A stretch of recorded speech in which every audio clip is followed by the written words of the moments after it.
Okay, now let us see the next concept.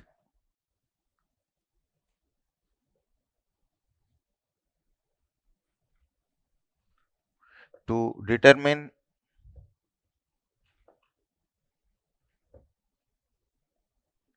the direction of sway. That means due to unbalanced or unsymmetrical loading or unsymmetrical structure, which direction the frame is likely to sway. For simple cases, they can ask you which direction it sways. For complicated problems, I values are different, loading is different, completely different, then nobody can predict in which direction it sways. But simple cases, there are 2-3 techniques which we can use to find the direction of sway. Supposing that if the structure and loading are symmetrical, then it will not sway in any direction. Supposing that you have a frame like this, point load W, symmetrically placed another load W, UDL, this point let us say A, B, C, D, I values are same, end conditions are same. In other words, if the frame is symmetrically loaded, structure is symmetrical, frame is symmetrical, then it will not sway in any direction. This is YY axis, axis of symmetry. For any frame to sway right side or left side, at the beam level there must be some unbalanced force. Because there is some unbalanced force and it will sway, and so resisting moments will develop and stop. If there is no unbalanced force at all, then it need not sway. In the present position itself, it will be in equilibrium. In this case, both ends are fixed, I values same, lengths are same, loading is symmetrical. So here the reactions are also same. If we take AB member, on that, supposing that this is the AB member, let us say. On this there is some reaction, let us say HB.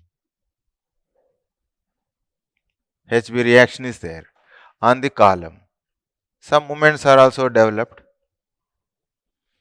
Okay. Loading also was there, WHB. On other case also CD, AB, CD. Same case here, HC will be same.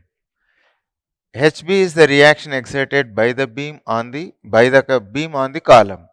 HC is again reaction exerted by the beam on the column.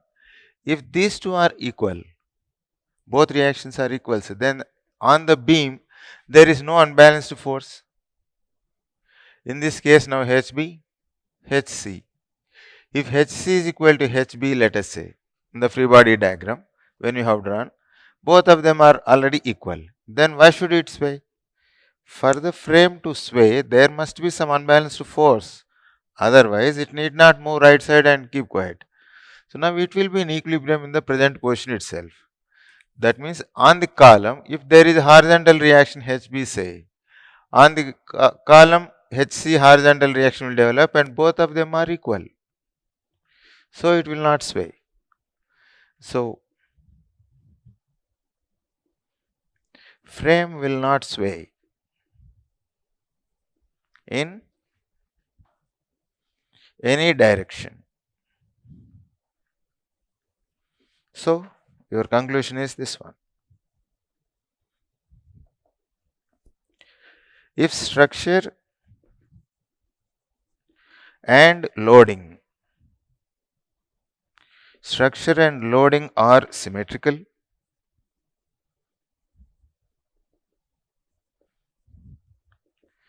the frame will not sway in any direction. This is the one example. Second example is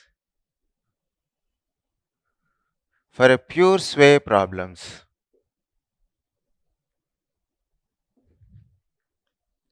It is a non-sway problem. We can say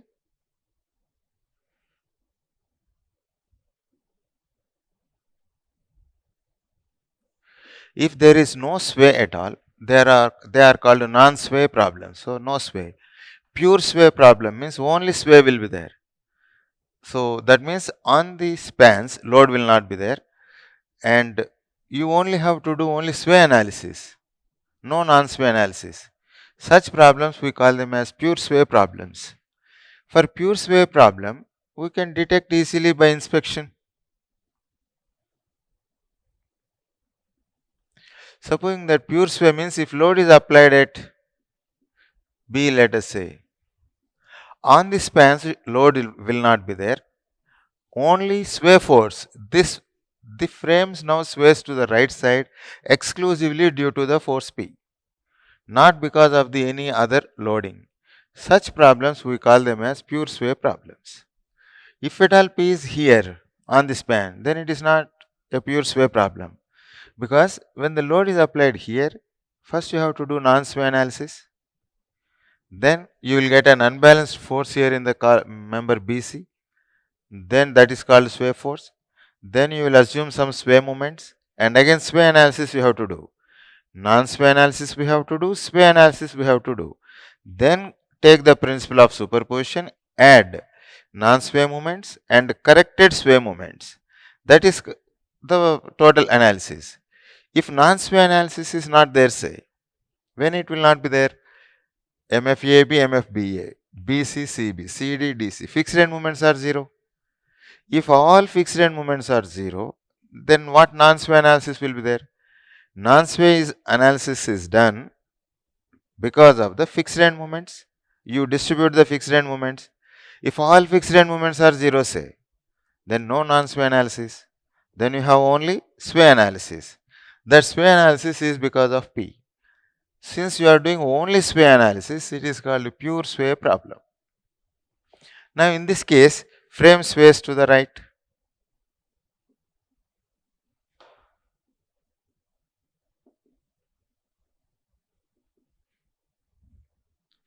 Now, pure sway means like this. Pure sway means if a frame is subjected to loads only at the joints, and if the frame sways, it is called pure sway problem. Okay. If the frame sways, this is the meaning of that.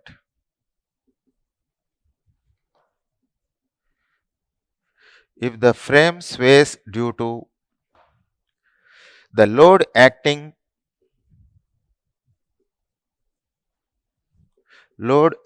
at the loads acting at the joints only,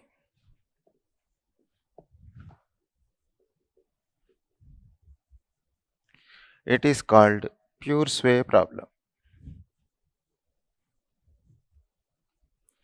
For pure sway problem also, by inspection we can detect which direction it sways. Next, third one. Supposing that we have a frame like this, subjected to UDLC or symmetrical loading A, B, C, D. Length is Li. Okay. Now, such cases loading is symmetrical, but frame is not symmetrical. If loading is symmetrical, frame is not symmetrical, then you will see the stiffness of the columns. Whichever column stiffness is weak, means less strength, then in that weak column side the frame will sway. So weak column side means like this. Now you see this problem, AB column, we will take it first. It is fixed here. This is a rigid joint. A, B.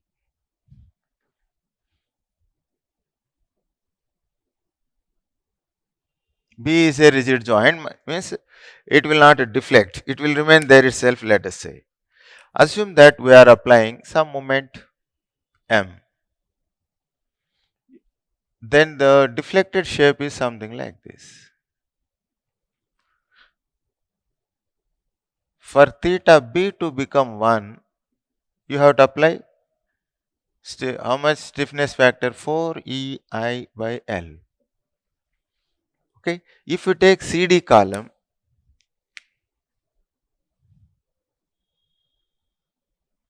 this is rigid joint again.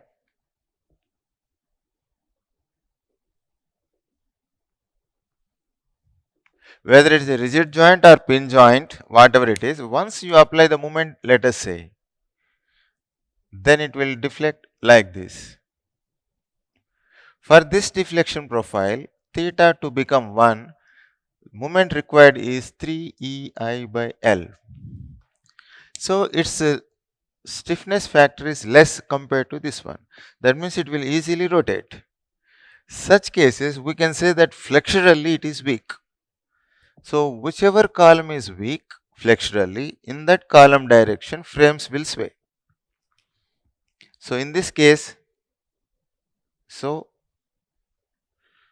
frame sways to the right.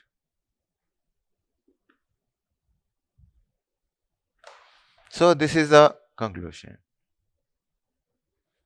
This is one way of detecting. Simple cases only like this they will ask you, because time allotted is only 1 minute. So in 1 minute you can, by inspection only we should be able to manage. Okay, if the loading is symmetrical,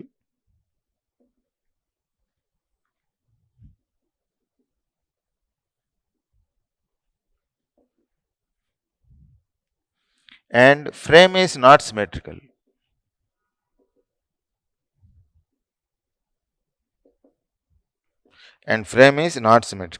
then the frame sways towards, then the frame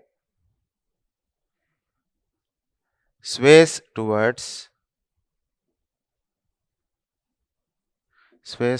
weak column side.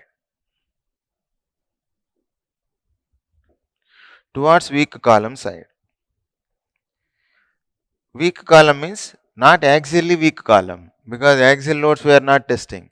Flexurally only subjected to moment. That is, column having less stiffness factor.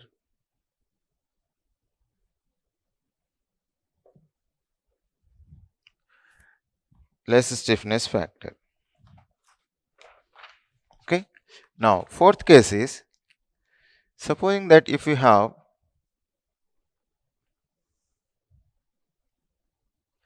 a frame like this, frame is symmetrical A, B, C, D, but loading is not symmetrical. Say, like this load is placed some eccentric distance. This length is A, this length is say B. This point let us say E. Center line is this one. Such cases, frame is symmetrical, loading is not symmetrical. Then in such cases you cut the frame at center.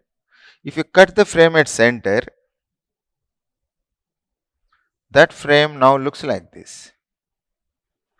This is your center line. Now load W is here. This point is E, C, B, D. Okay. Now, if you see after cutting it left side of the frame, cantilever frame, we will not be able to detect because there is no loading. We cannot tell whether it sways to the left or to the right. Now see to the right side. Now you see, because of this loading, how this cantilever frame deflects. When I am pulling it down like this, movement will act this way, W into some B. So movement acts like this. So when movement acts like this, if you stand here, it should sag.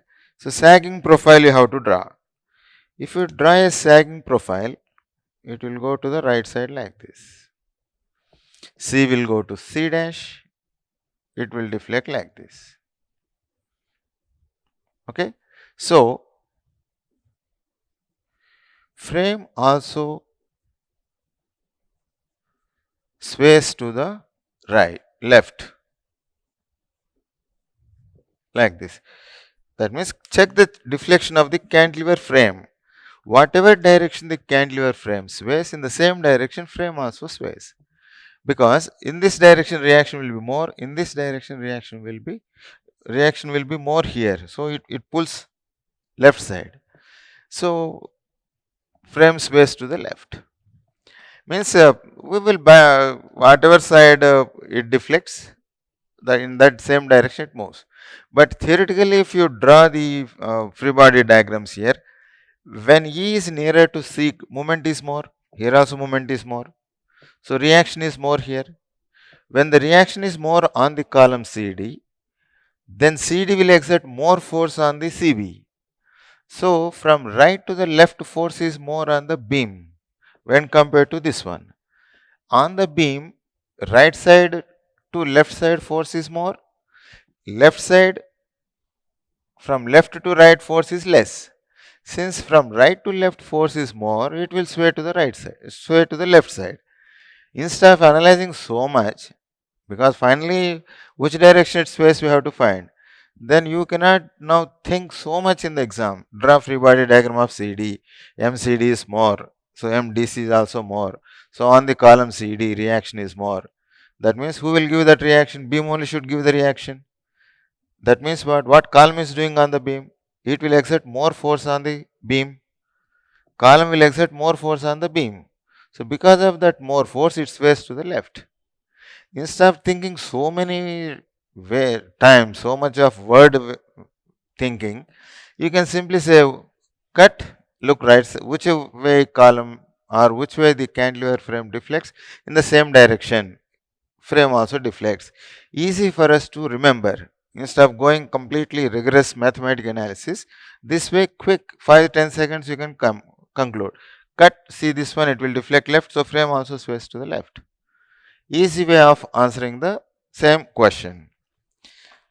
So this is your conclusion.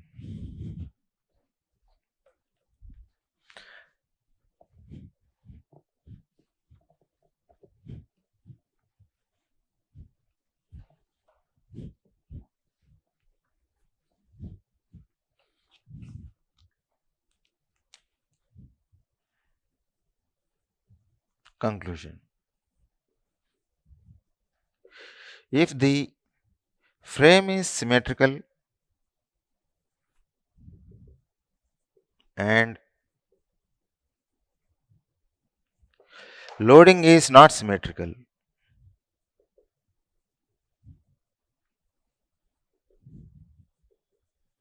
then cut the frame at center.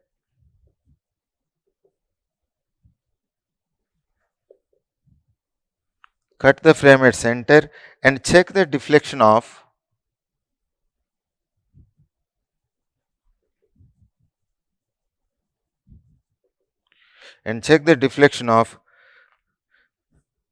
cantilever frame.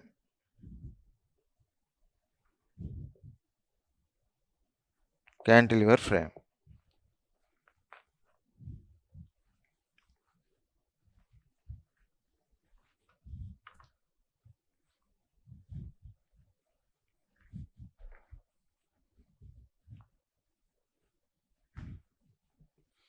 Now, continuation. In the same direction,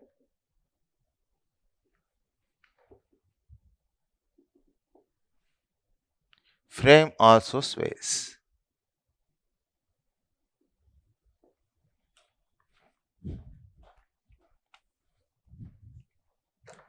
Okay, so these are the cases, simple cases only, where by inspection itself we will be able to find. Maximum of 10 seconds to 15 seconds time is enough to find which direction the frames will sway.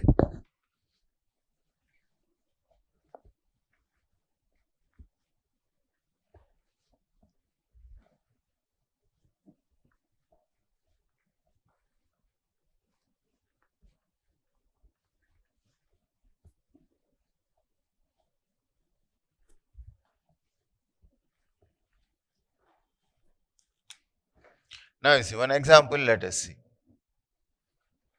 Assume that we have a frame like this.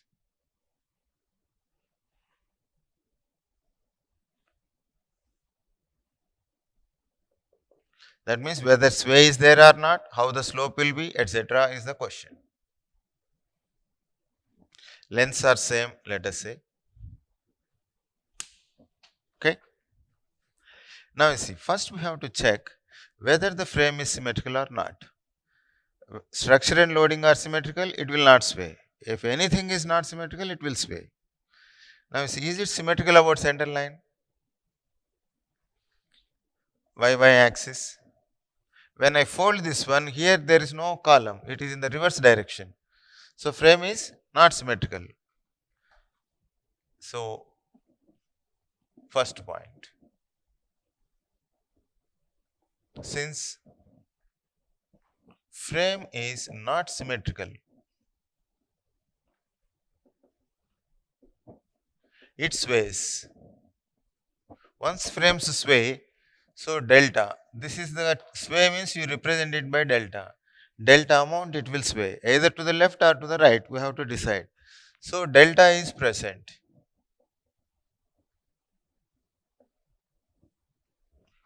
Next, which direction? Second point, you cut the frame at center, you check the deflection of cantilever frame. This is UDL here, this is center line, CL means center line, DC center line. Due to this load, moment will act like this. Now see how it sways. Stand here, look left, section left side, anti-clockwise movement, it will hog. For it to hog, should it deflect right side or left side? If it goes to the left side like this, then it will, if you stand here and see, it is like a sagging. But if you stand here and see this one, if it goes to the right side, then it will sag like this. That's how the direction of sway you will find. C goes to C dash like this. Now you see, stand here and observe. Now section left side anti-clockwise, it will hog. This movement will hog the member. Now you see, this is hogging. For it to hog, it should move right side. If I push it to the left side, I have to show like this. If you stand here and see this one, that shape is like a sagging shape. Once you are telling movement is hogging and deflected shape is sagging, wrong. Wrong way of drawing the deflection profile. So frame also sways to the left side, frame sways to the right side. So frame also sways to the right. That is one point. Then third point is this one. This is the deflection profile, say. Approximate deflection profile, that's all we can draw. This point, let us say A, B, C, D. Now deflection profile, C will go to C dash, B will go to B dash. Now assume that once it sways, it's going say like this. And here it's going right side means it will sway, here slope must be 0. Assume that approximately it goes like this. Once here you stand here, it is hogging, this also must hog for some distance. Like this. Here also hogging when you stand here, so here also to some distance it should hog. Then from here to here there must be sagging profile.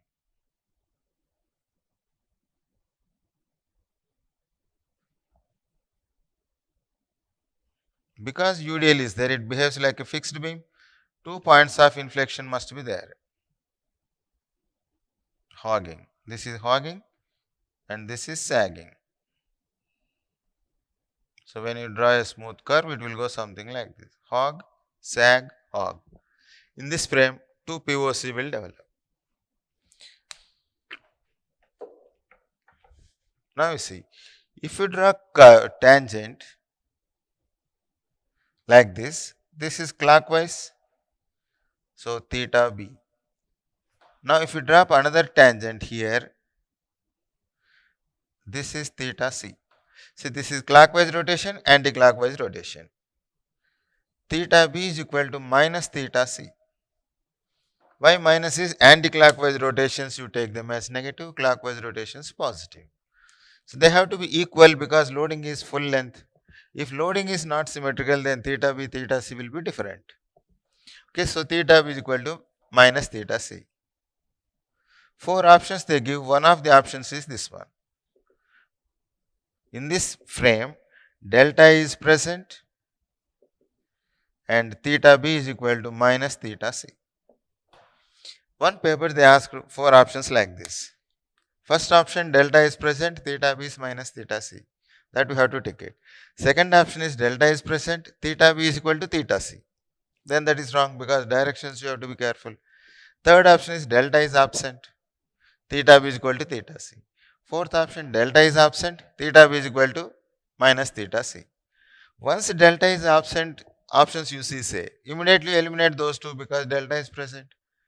Now whether the slopes are equal oppositely directed or equal and in same direction is there. Now see how it deflects. That profile will tell you if one is clockwise, one is anti-clockwise, they must be equal and oppositely directed. If one is clockwise, another should be anti-clockwise. It hardly takes 1 minute time to draw this one. Okay, this is the scope. Only this much they can ask you in the exam. By inspection, we will be able to find whether it sways or not. If it sways, in which direction it sways. Okay.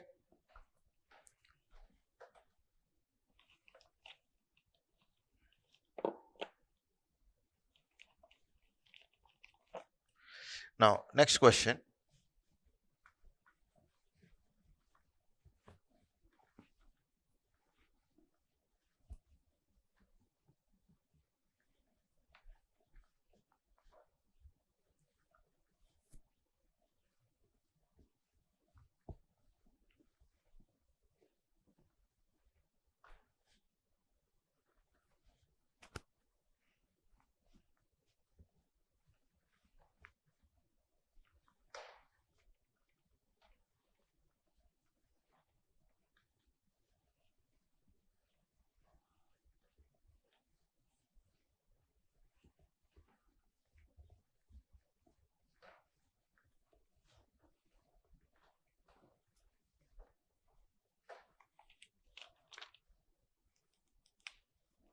Next question is like this. If the beam is very stiff,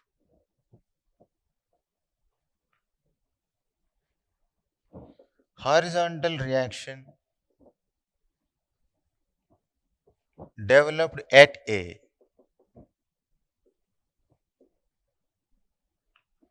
for the frame shown in figure is.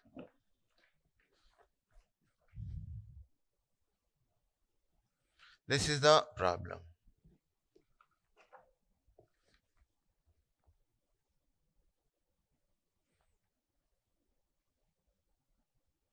Both ends are fixed. This is A, B, C, D.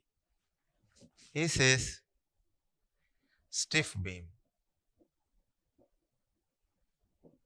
Or they can also use the word heavy beam.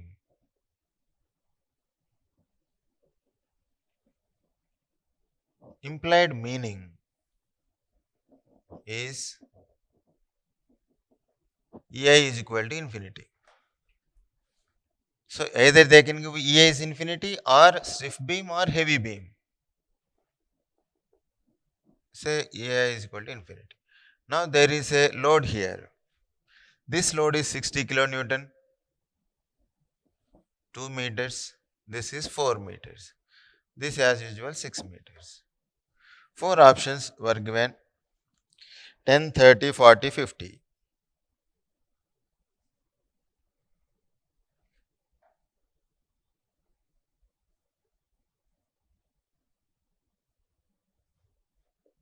Like that. Now assume that this is a 2 marks question. Allotted time is 1.5 minute time. No calculators are given. Then how we should manage in our stipulated time? Now, because of that 60 kilonewton, when you push it, you draw the deflection profile. That deflection profile will tell us what will be the reaction at A.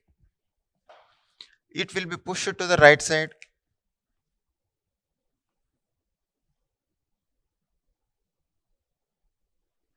This is the initial position.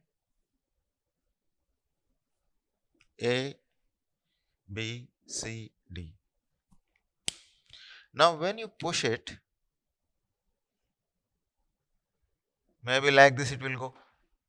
B will go to B dash. Here 90-degree angle should be maintained. Here it will go like this.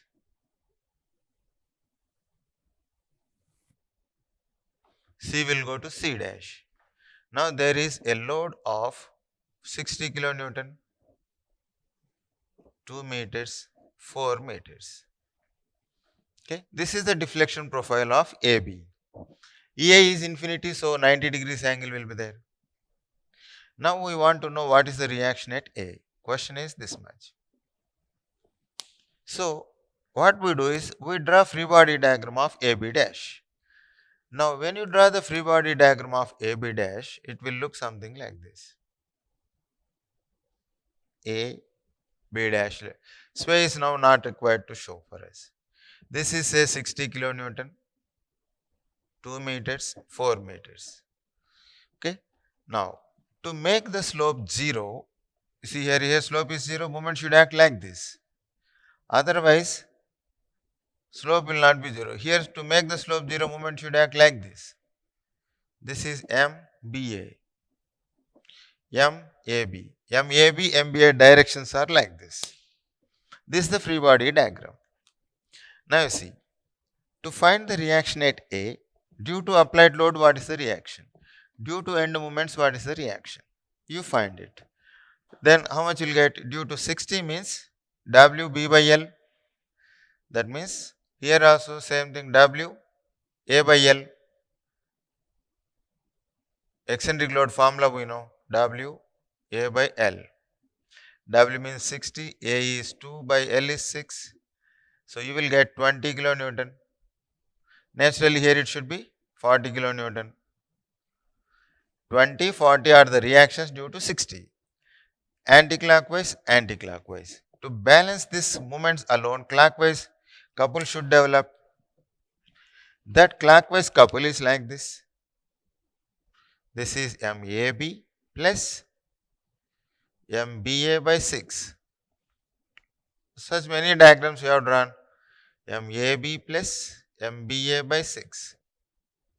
Now this is your entire thing is horizontal reaction. This put together is horizontal reaction. See, both of them are in the same direction. As you see this one, this horizontal reaction at A, will it be more than 40 or less than 40? As we see same direction means that even if you take 1 kilonewton or 2 kilonewton also, at least 41, 42 will be there.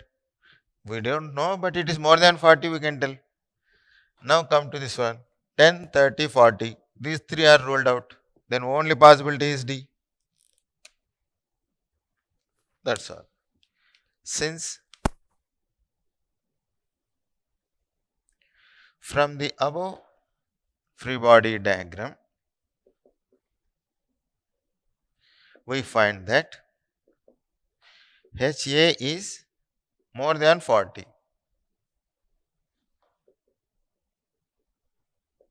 So correct option is D.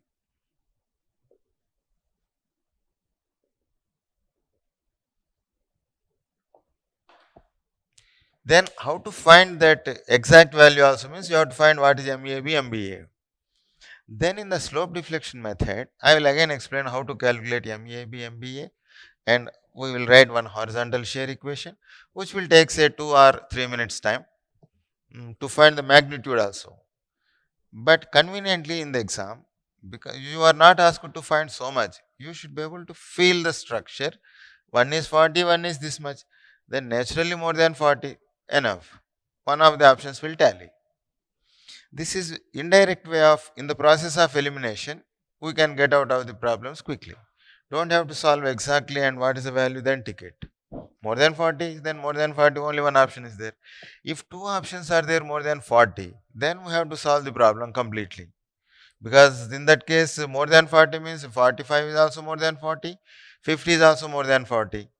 Then we have to do it. That process we will do in the next chapter.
Now your eighth topic is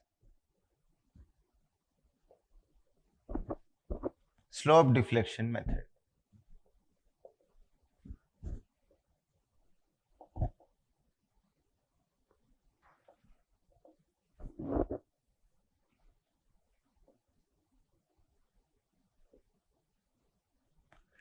Developed by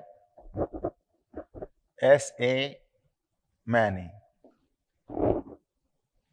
I told you earlier that three methods we will learn: moment distribution method, slope deflection method, matrix methods. These three are enough. We don't have to try the theorem of three moments, etc., because they don't let you save time. These things quickly you can manage the problems. Okay, so we now learn what is the slope deflection method. The moment distribution method, the basis for MDM is the slope deflection method. From this only MDM came. Okay, now assume that we have a beam like this, a continuous beam.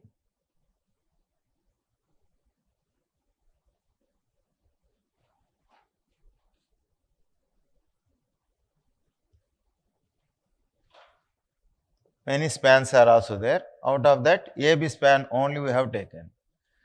Subjected to some moment M, some loading also was there, say. General loading is there. Because of that, the final deflection profile, this only an approximate deflection profile we have drawn. Like this it goes, let us say. This is a deflection profile of the beam. At this point, this angle we call it as theta A, clockwise positive. If this is theta A, it also has to be theta A. Now here if you drop a tangent, this is clockwise theta B. This is also clockwise, let us say theta B. So all are positive displacements only we have shown. From here to here, this is the length of the beam, let us say.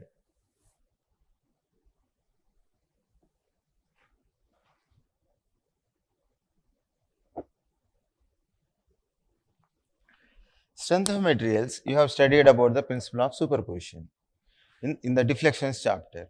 Principle of superposition tells you that the individual deflection profiles due to the loads, if you add, you will get the final deflection profile. Such principle of superposition you can apply only when the beam is linearly elastic and the deflections are very small. For such cases only superposition is valid. Principle of superposition, which automatically implies that your slope deflection method is applicable to linear elastic materials only. For such materials only, principle of superposition you can apply. This is an unknown deflection profile. We don't know how much theta A, whether 0 or not, we don't know. Whether it is clockwise or anti-clockwise also we don't know. Theta b clockwise or anti-clockwise also we don't know. But some profile we have drawn. Exact profile we want to get it. So we don't know what is theta a, theta b. But to know them, we know how to fix them. An unknown problem can be converted into a known problem. How? This profile is equal to, first I'll fix them as in MDM. Fix the two supports. Fixing means physically we will not fix it. It is a symbolic representation of fixing or locking the joints. First lock the joints A and B. Why should we lock? If we lock it, we know how to find the fixed end moments. If you apply moment M and also some loading, this is A, B. In the fixed beam subjected to clockwise movement, reactions also clockwise, that we know. Here MA, MFAB it is. This is also clockwise. MFBA. The fixed end moments are like this. For this profile also we know, when I turn it like this, this goes down, this goes up.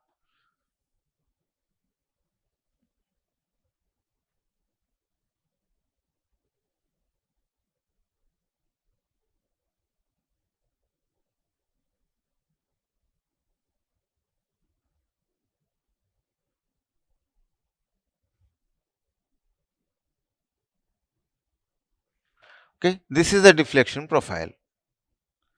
Some slope will be there, deflection can be there or may be there, may be absent. Here theta A 0, theta B 0, but it goes, when you are pressing it down, it will hog, up to here it will sag, hog, like that.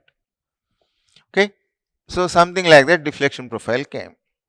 To this one, that means due to applied loads, to lock them, we know how much moment we have to apply, fix them, plus, but it is not fixed, release that fixity.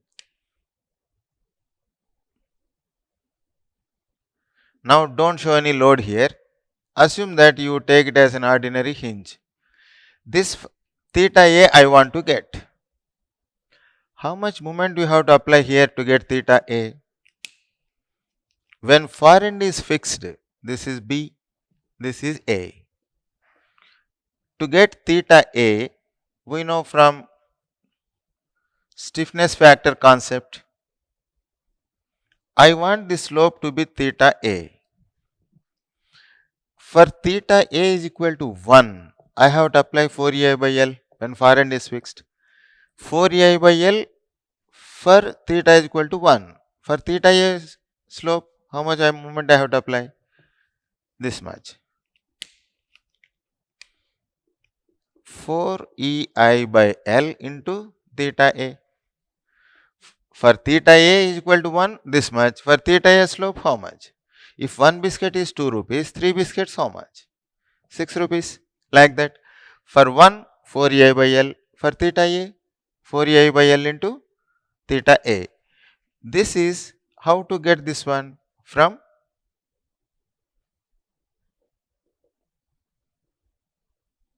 stiffness factor concept. Because you are taking the help of stiffness factor, this method of analysis is also called stiffness method of analysis.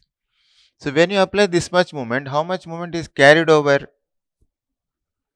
2EI by L into theta A. What is this one? Carry over moment. To this one we add plus, now I will fix it here.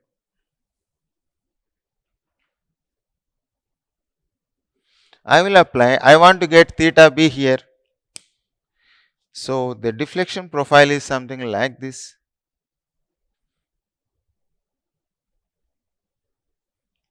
I want theta B rotation. How much clockwise moment I have to apply? For theta B is equal to 1, 4EI by L. For theta B, so 4EI by L theta B. This is applied. Because of this, how much is carried over here? 2 ei by L theta b. This is called again carry over moment. Plus, assume that this support B sinks down.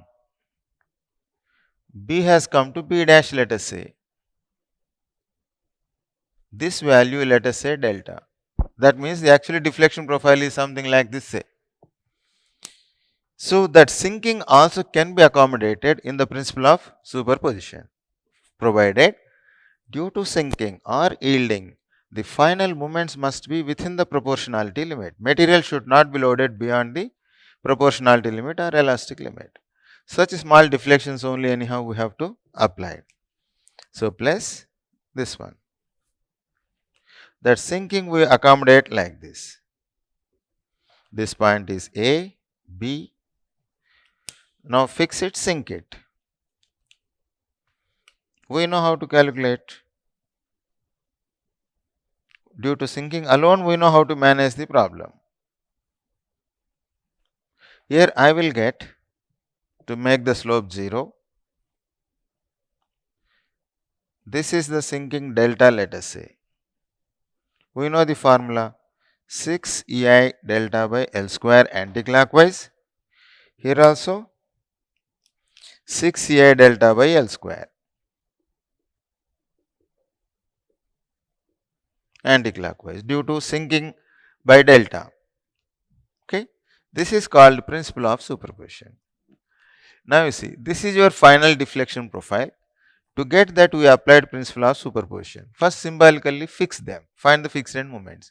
Fix it as is. Apply theta A alone. For theta A alone, you know how much moments you have to apply. Now you fix this one. Apply only theta B. That means you have to apply this much moment. Then carryover moment is this.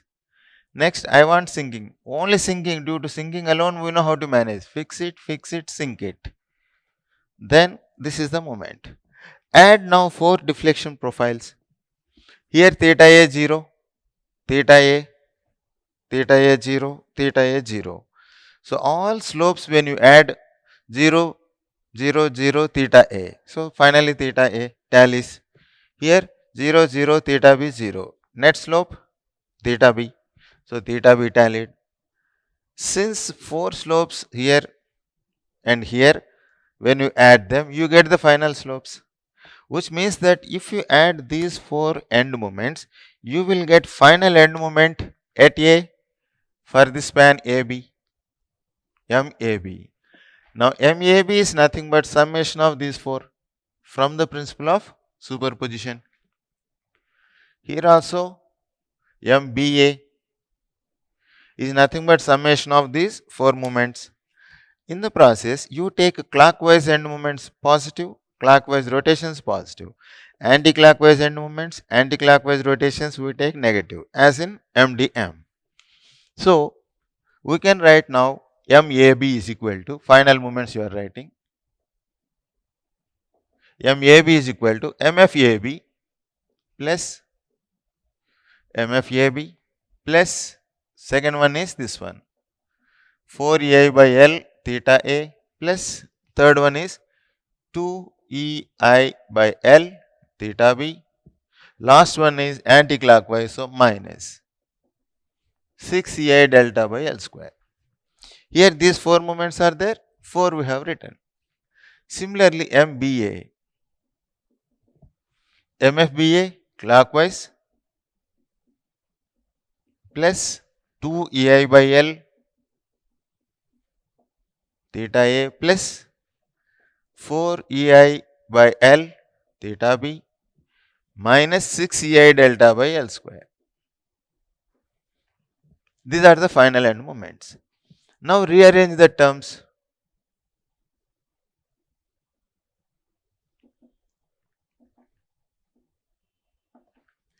MAB is equal to MFAB plus 2 ei by L common factor you take.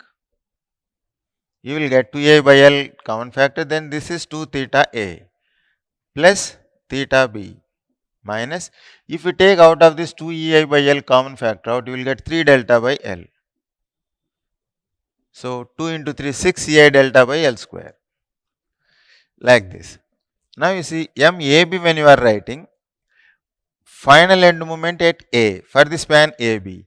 At A for AB when you are taking, A slope is 2 times. Far end slope is only 1 time. If at all it sinks, delta, whatever it is. So is the case now MBA. MFBA plus 2 ei by L common factor you take. Theta A here 2 theta B plus theta A minus 3 delta by L. Now you see, moment at B for the span BA means B is near end, A is far end. Near end slope is 2 times, far end slope is 1 time. So like this when you add them,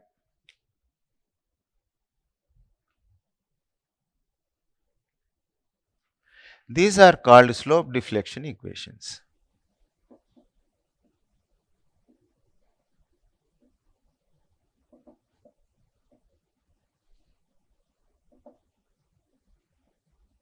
Slope deflection equations.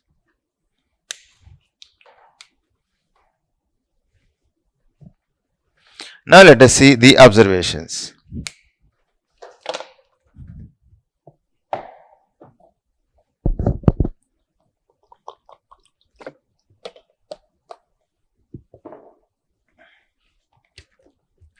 First point is this one.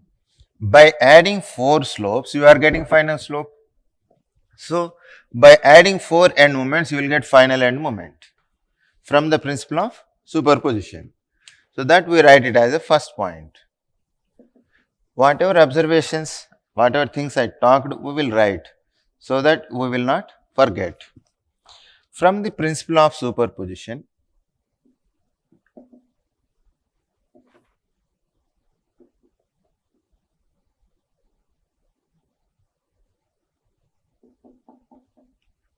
by adding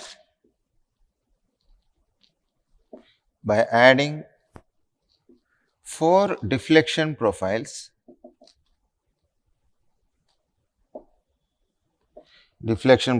we get final deflected shape of the beam.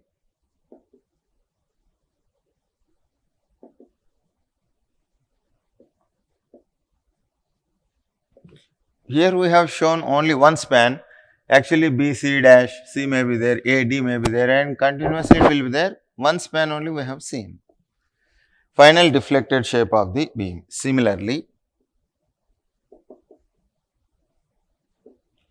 by adding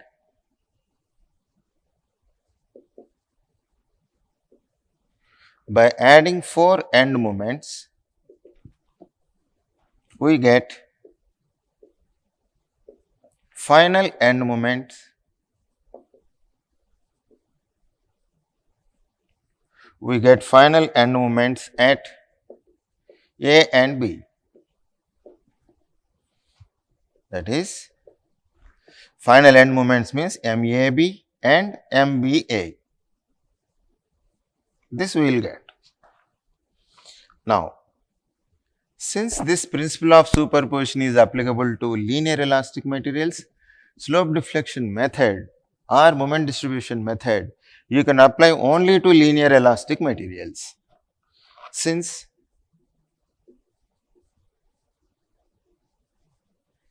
principle of superposition is applicable to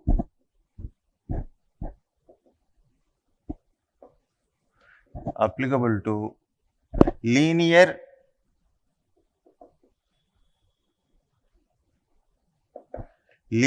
elastic materials only. Slope deflection method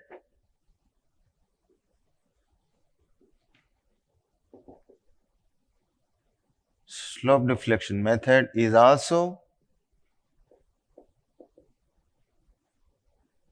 applicable to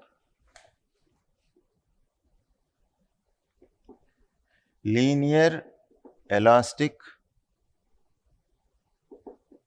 applicable to linear elastic materials only, or linear elastic structures.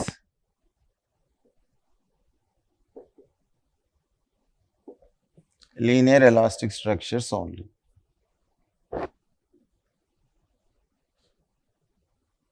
Okay, so this is the applicability of the slope deflection method.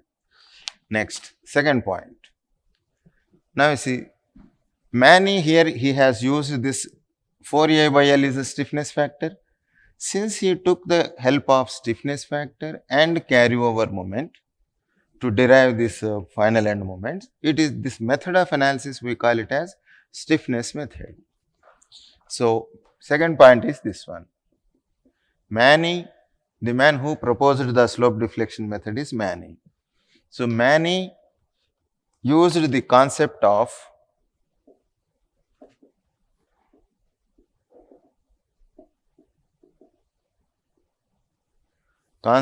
stiffness factor and COM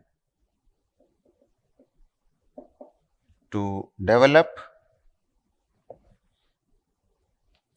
slope deflection equations.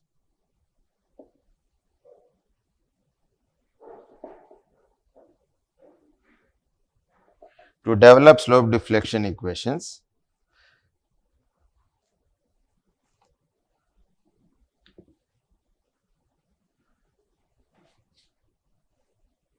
this method of analysis or slope deflection method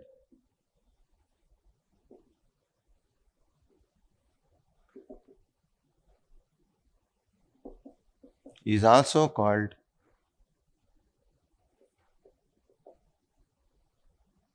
stiffness method of analysis.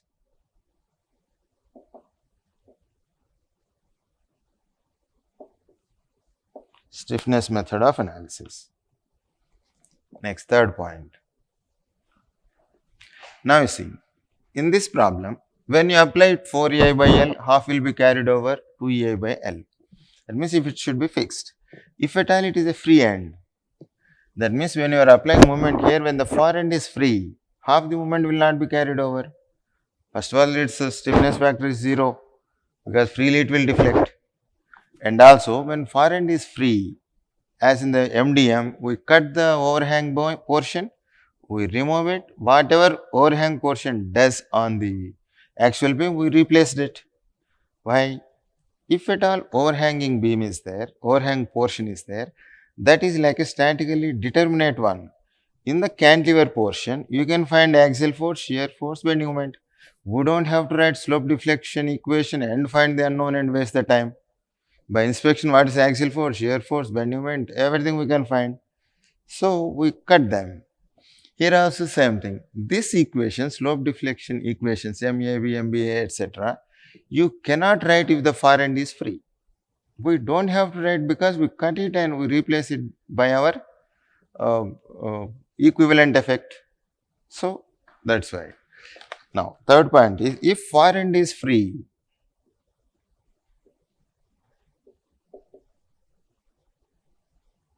if far end is free, that is for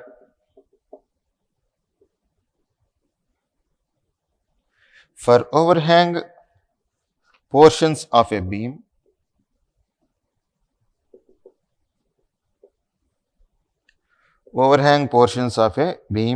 we cannot write, we can't write slope deflection equations.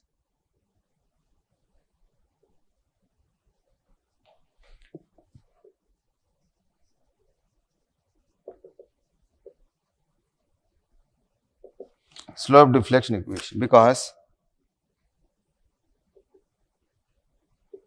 there is no support. There is no support at free end. If there is no support at free end, symbolic representation of fixing also will not be there. We don't have to fix it and release and waste our time. Simply cut the overhang, remove it, what it does you show and analyze the remaining part of the structure. MDM also everywhere you have done that way. Here also same thing. So, when the support far end is free, we don't write slope deflection equation. Cut and remove it. What it does, we can show on the remaining part of the structure. Here also, in this case, axial forces will be there. Some amount of beams, primary loading is bending. Secondarily, axial force sometimes may be there, sometimes it will be 0. So small the axial forces that axial deformation we neglect. Then shear force, there will many forces there, SFD, BMD, sir told you. At this point, bend moment if you want, moments of all forces from one side. Shear force if you want, unbalanced vertical forces acting either left side or right side. So you have taken only bending moment into consideration, but there is a shear force. Because of the shear force, upward and downward, shear deflections will be there. Like due to bending moment, bending deflections we calculated. EI d square y by dx square is equal to minus m. Then EI d cubed y by dx cube is V. Shear force you will get. That means due to shear force also deflections will develop. But those deflections are so small that we neglect. Those deflections due to shear are very small when the web is solid. That means this is an I section, Indian standard light beam or Indian standard medium beam. In a medium beam, web is solid. If you have a solid web, then you can neglect happily, no great errors will be there. But if there is gaps in the web, solid web is not there, intermittently web is connected, say.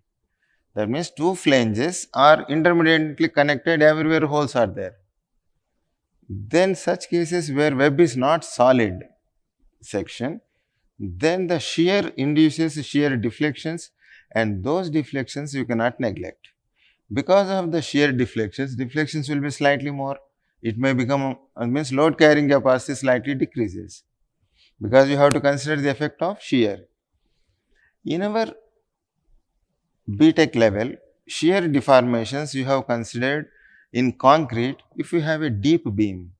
Shear deformations also produce a predominant effect. So, shear deformation you have to consider.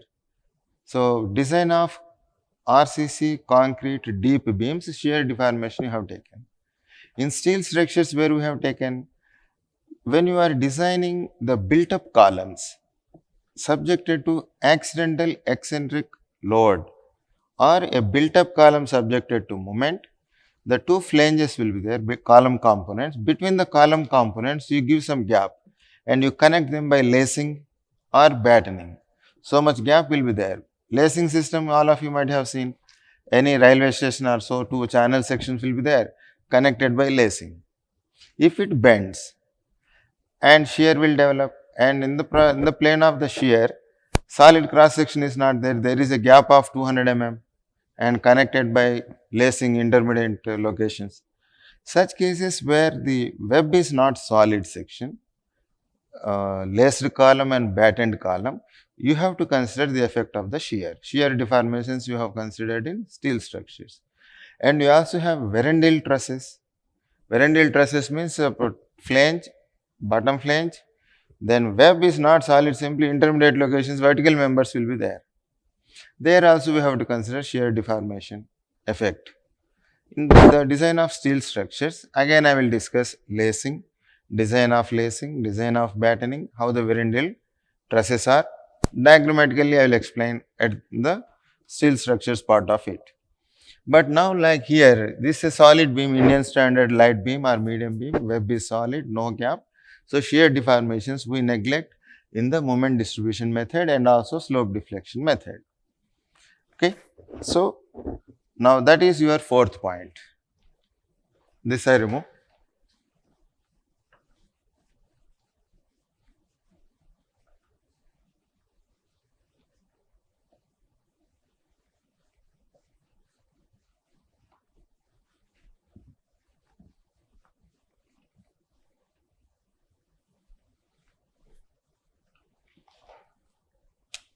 Fourth point is the effect of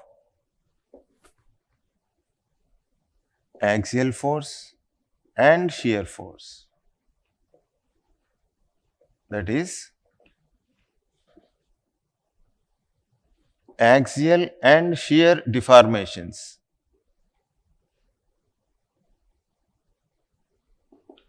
axial and shear deformations are neglected in slope deflection method. Same is the case in MDM, SDM and MDM. Okay. Only bending moment is considered in the analysis.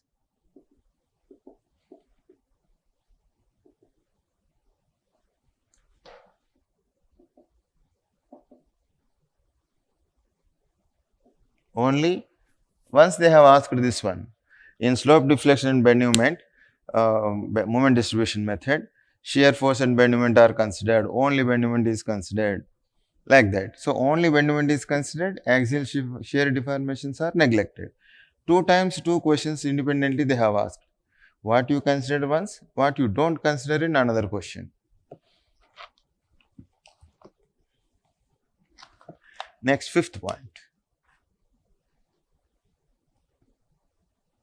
Sign conventions.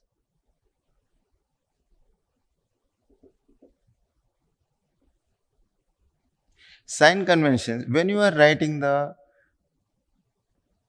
final end moments or when you are using the equilibrium equations, in this case clockwise moments positive, anti-clockwise moment negative. When writing these slope deflection equations, you will not worry whether the beam is sagging or hogging because of these moments. So, when you are writing clockwise end moment, clockwise rotation, we take positive. Anti-clockwise end moment, anti-clockwise rotation, we take negative. And this sign convention you will use only when you are writing the slope deflection equations. Then when you are drawing the bending moment diagrams, means internal effect of a moment when you want to plot it, then sagging bending moment positive, hogging bending moment negative. How the deformation takes place, that's why I told you bending moment sign conventions are also called deformation sign conventions, because based on the deformation only you fix whether positive or negative, not based on clockwise or anti-clockwise. So, accordingly, external effect one sign convention, internal effect one sign convention. Okay, clockwise end moments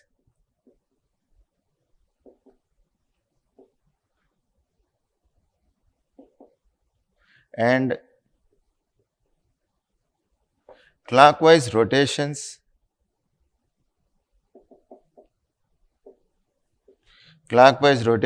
are taken as positive.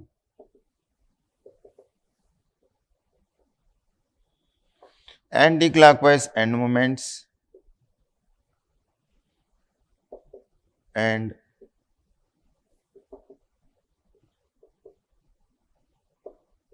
anti-clockwise rotations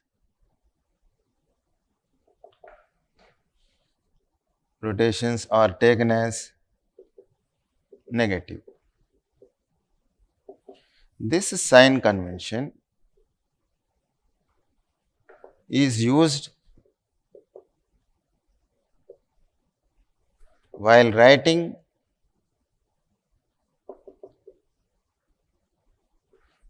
slope deflection equations.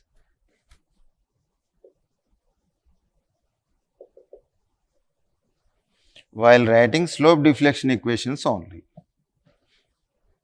Next, another sign convention is second one.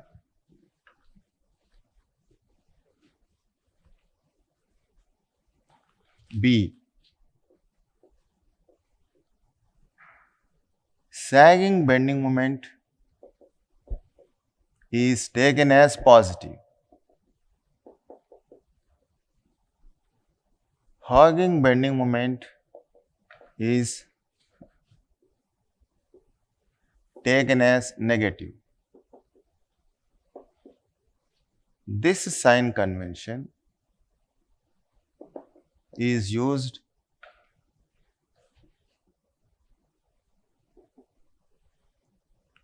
while drawing bending moment diagrams only. Bending moment is internal effect of a moment. Then what is another internal effect of a moment? Twisting. A moment can bend or twist depending on the direction of the moment. If any moment acts along the longitudinal axis of a member, that moment will twist. If any, that means internal effect is twist. Moment is same. If the same moment is acting perpendicular to the longitudinal axis of a member, that moment will bend the member, so we call it as bending moment. See, once you say bending moment, you are telling the internal effect of that moment, bending moment. Simply moment means we don't know whether it is bending or twisting, or it is not doing anything at all also we don't know. Simply rotational effect is called moment. External rotational effect of a force is called moment, whose internal effect can be bending or twisting. Okay. Accordingly, we have studied theory of bending, theory of torsion. Then accordingly sign conventions also. Okay. Next, third sign convention is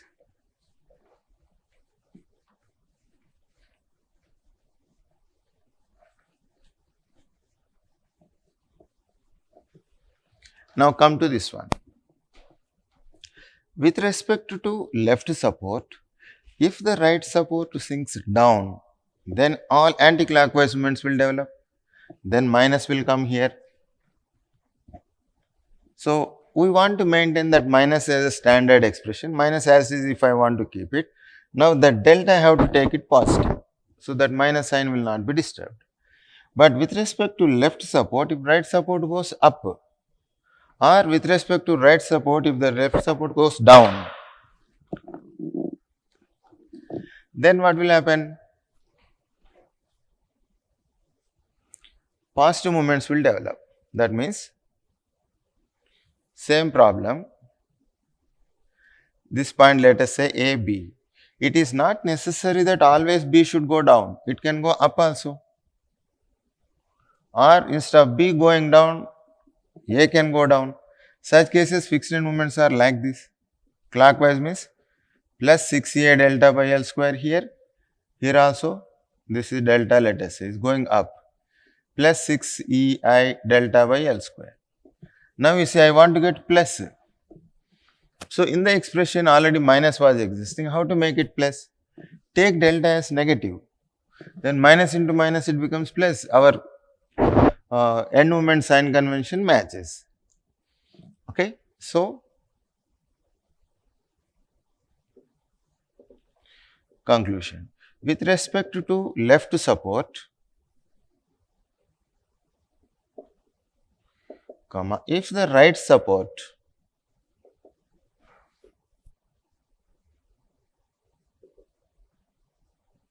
sinks down,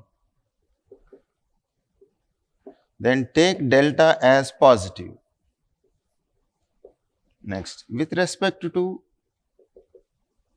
left support, if the right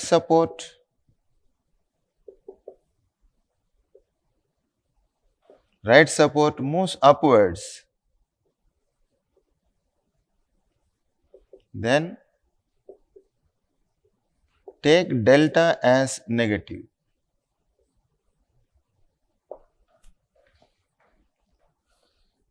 To suit to end moment sign conventions. Why should we take like that? To suit to end moment sign convention in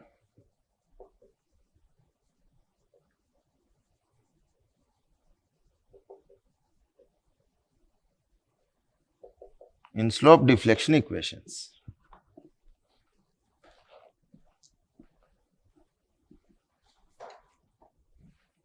Okay. Now, this is fifth point. Now, this is slope deflection method. What we do is actually, this here somewhere C is there, here connectivity is D is there. So, at this point AC span, BD span also are there, let us say. What we do is in the moment distribution method are here, symbolically we fix all the joints. MDM also same thing. Then because they are not fixed, you release this one. Once you release it, you apply opposite to end moment. Then once you release the moment, half the moment is carried over. Like this, once you release it, half the moment is carried over. Thinking that it is fixed, it will take so much. But it is not fixed, then release this one. This moment gets distributed. So, in the ratio of their distribution factors you have studied, then half the moment is carried over, then lock it, then unlock it. Locking means half will come, then distributed means unlocking. So, that process, locking, unlocking, is coming from the slope deflection equations only. From these equations, we are writing that process of locking, unlocking, relocking, we call it as method of successive approximation. So, this is a method of successive approximation. MDM is a method of successive approximation of slope deflection equations. That is why MDM also come under same method, stiffness method of analysis. There also you are using relative stiffness, distribution factors. Okay. Wherever you are using stiffness factor or relative stiffness and solve the problems, those methods come under stiffness methods of analysis. Okay. Now, the sixth point is this one.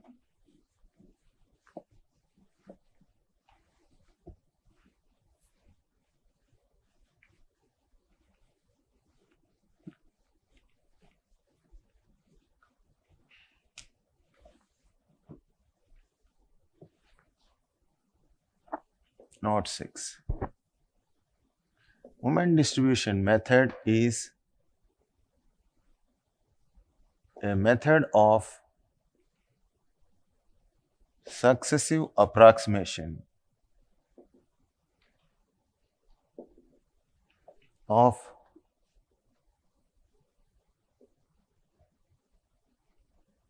slope deflection equations.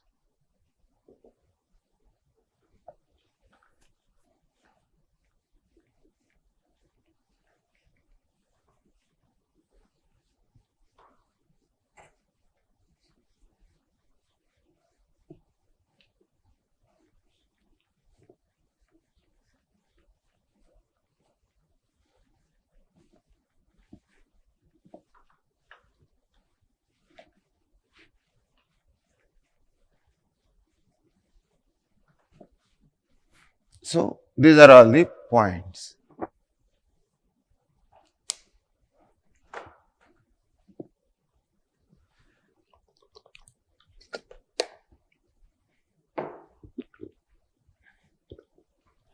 So, in the first concept, what we have written was first point, this is the first concept, slope deflection equations.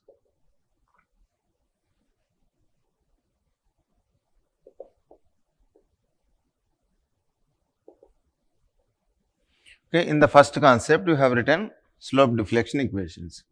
This we should have written in the beginning itself. First concept was that only. Okay.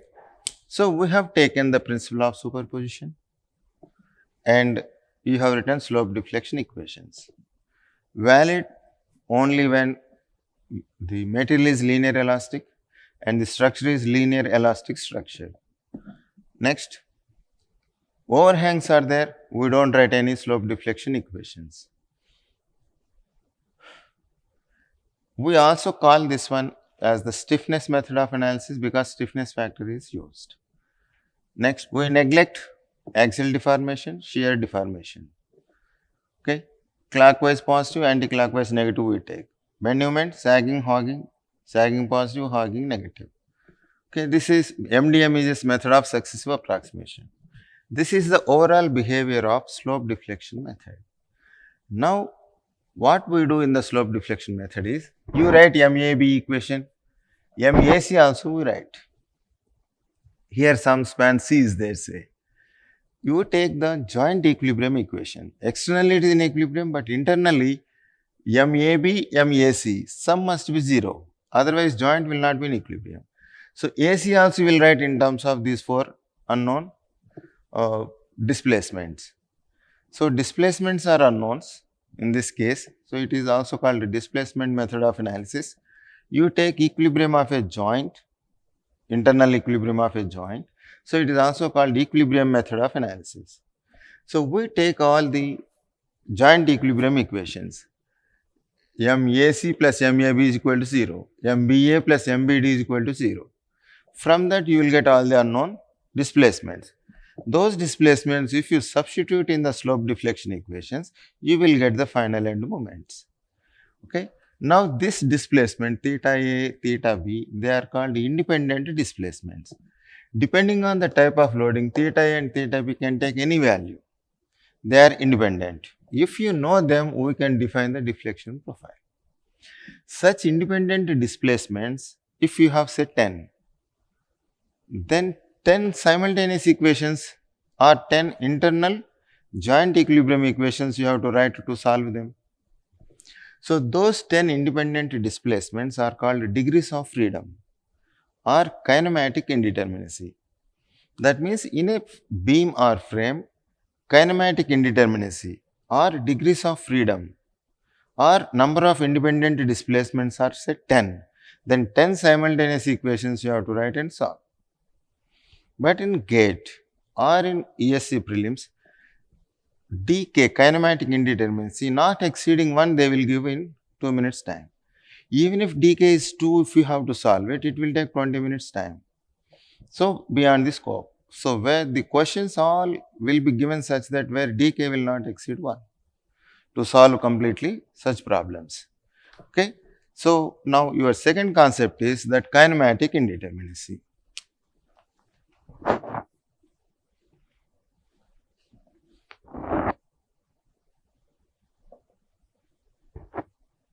In detail for beams, frames, trusses, how to find kinematic indeterminacy, we will discuss again. Kinematic indeterminacy, also called degrees of freedom.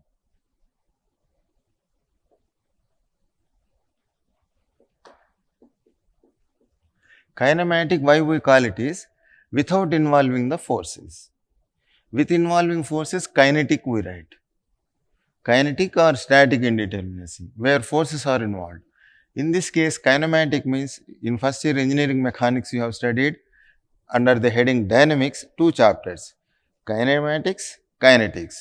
Kinematics means no forces are involved, only displacement, velocity, acceleration, that means without involving the forces. Then kinetics you have studied involving the forces. So, that kinematic word came from that, without involving forces, only displacements if you want to deal with, that is called kinematic indeterminacy. Means number of independent unknown displacements, that number is called kinematic indeterminacy. Degrees of freedom also means that at how many places independent displacements, independently it can rotate or translate. That is degrees of freedom. How many ways it can freely move. Degrees of freedom. It is the total number of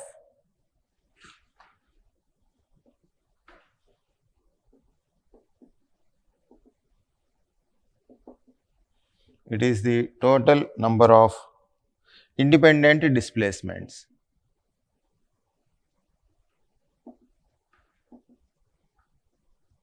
Independent displacements at all joints .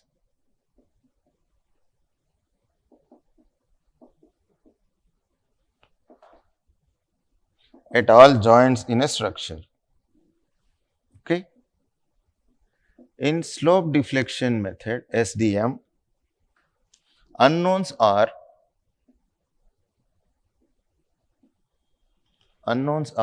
slopes, unknowns are displacements. Unknowns are slopes and deflections. That is independent displacements.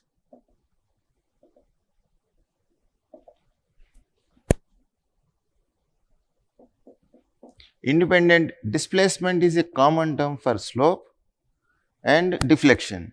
Slope is angular displacement. Deflection is linear displacement.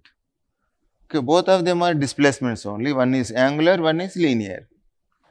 Okay, independent displacement. So, if dk means kinematic indeterminacy. If dk is less, that means if dk is 3, say, only 3 equations are enough. If dk is 1, only 1 equation enough. So, if dk is less, then slope deflection method is used to analyze the structure quickly.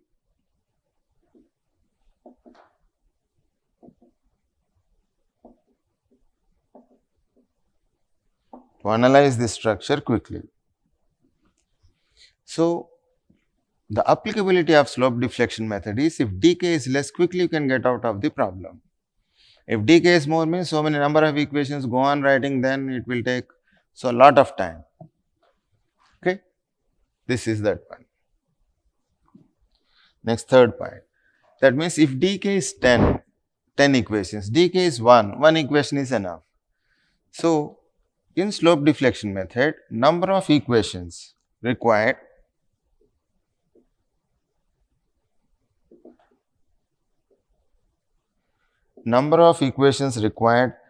in slope deflection method to find unknown displacements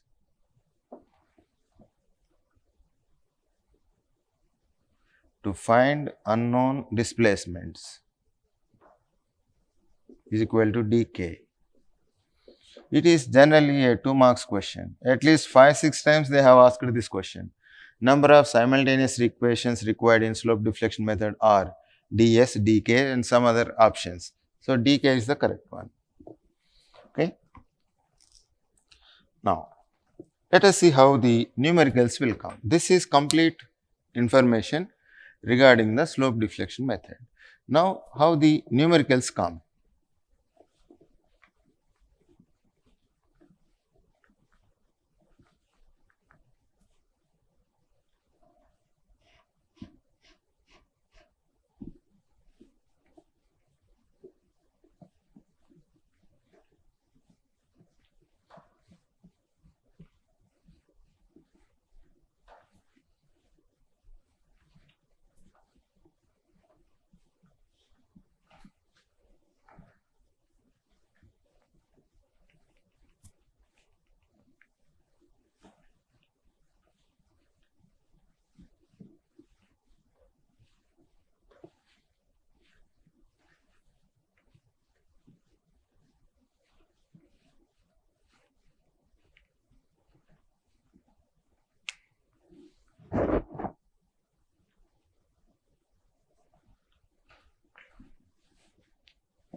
Now, see, the questions are like this. For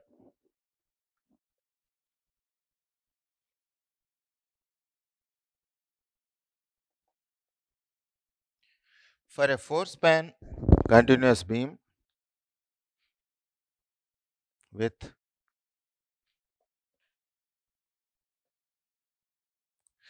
both ends fixed,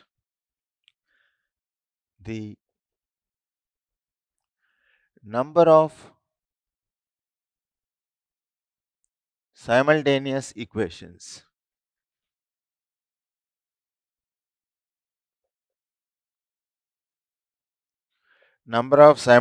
equations required to find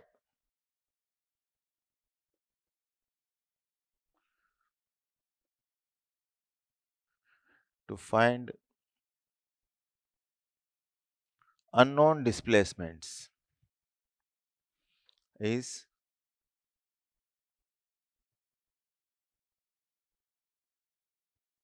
like this, they give, say. Now, based on the description, 4-span continuous beam with both ends fixed means like this.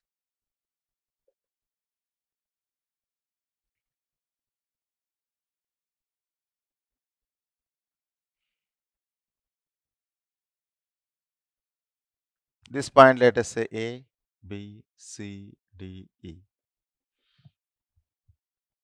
Both ends are fixed, force bands are there. What is the kinematic indeterminacy? How many displacements are possible? Theta A 0, theta B will be there, theta C will be there, theta D will be there. So kinematic indeterminacy dk is equal to 3. What are they? Theta B, theta C, theta D. Delta xb, delta bx, delta cx, delta dx, these are axial deformations. We neglect them. So axial deformations are neglected while calculating dk in slope deflection method. No axial deformations we consider. So we require three simultaneous equations.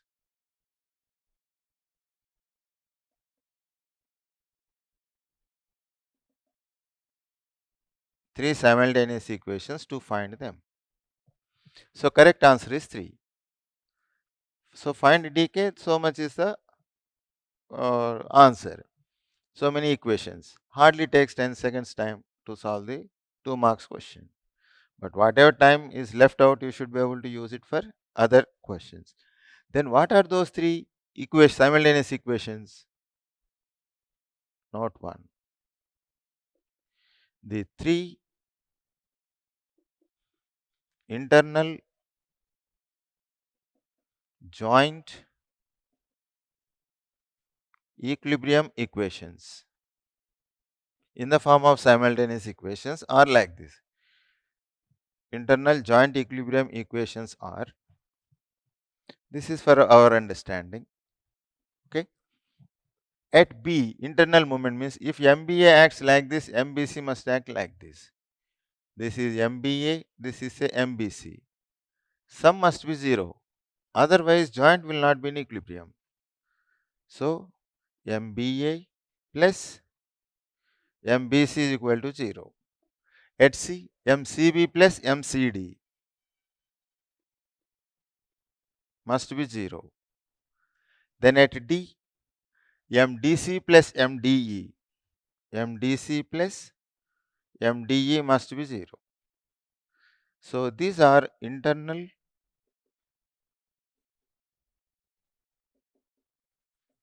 joint equilibrium equations.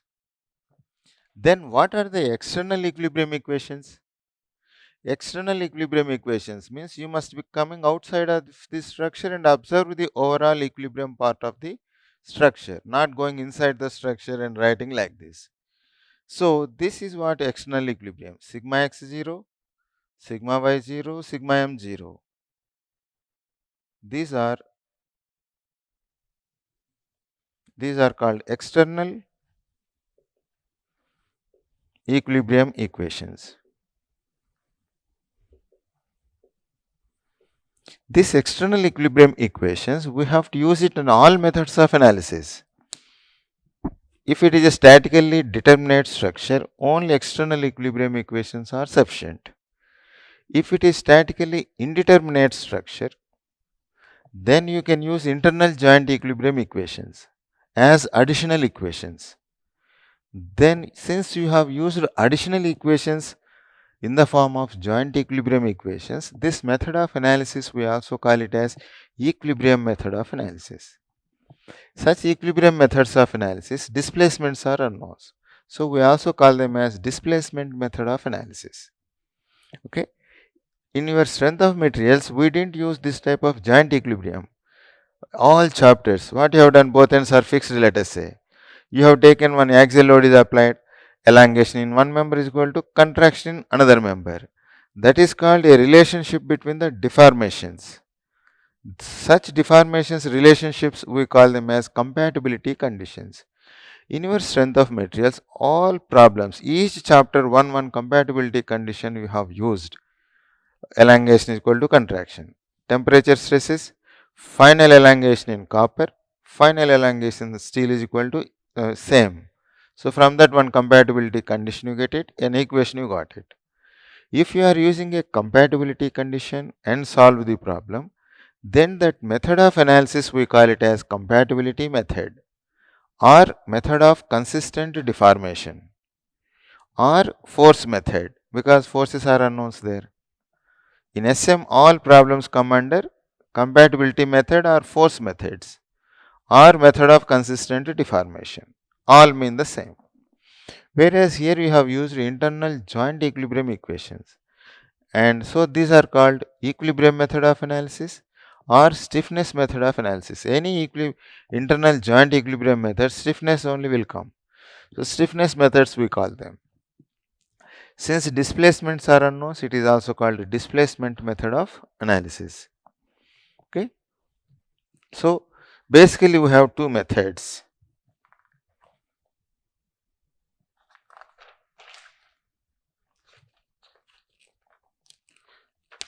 Next, second point is, since internal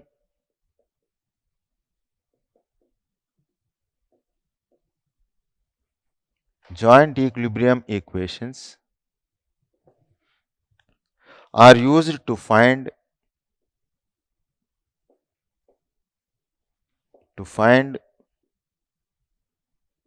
unknown displacements, the method of analysis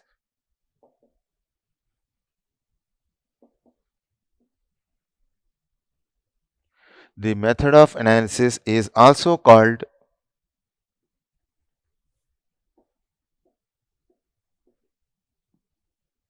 equilibrium method of analysis.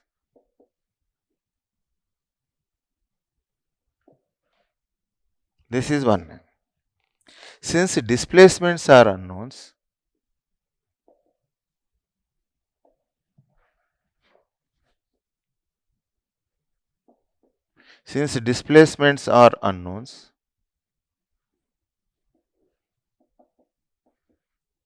it is also called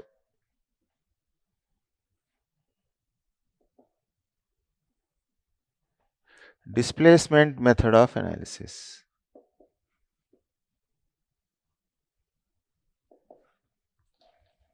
Okay. So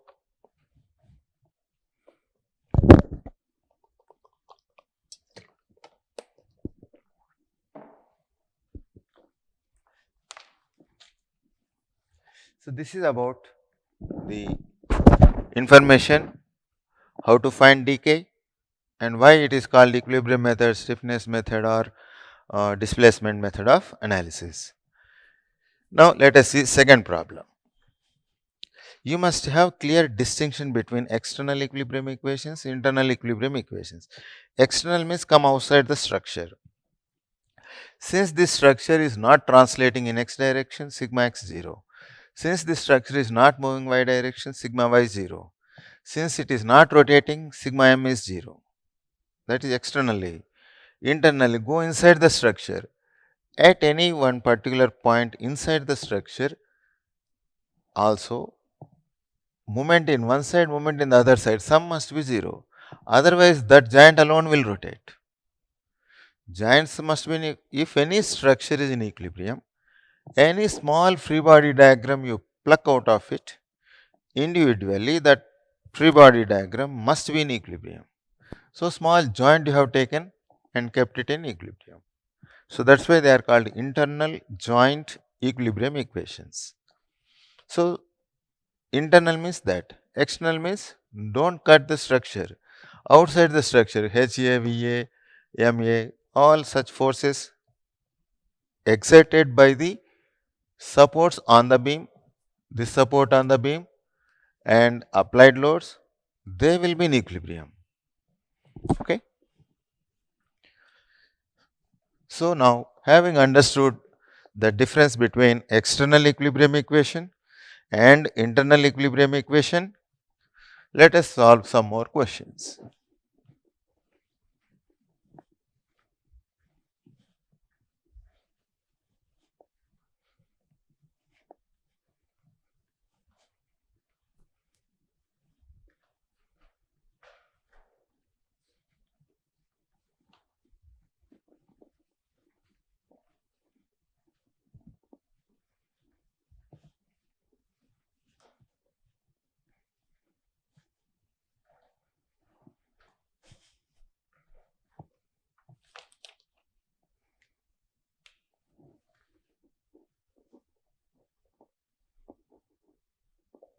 Slope at B is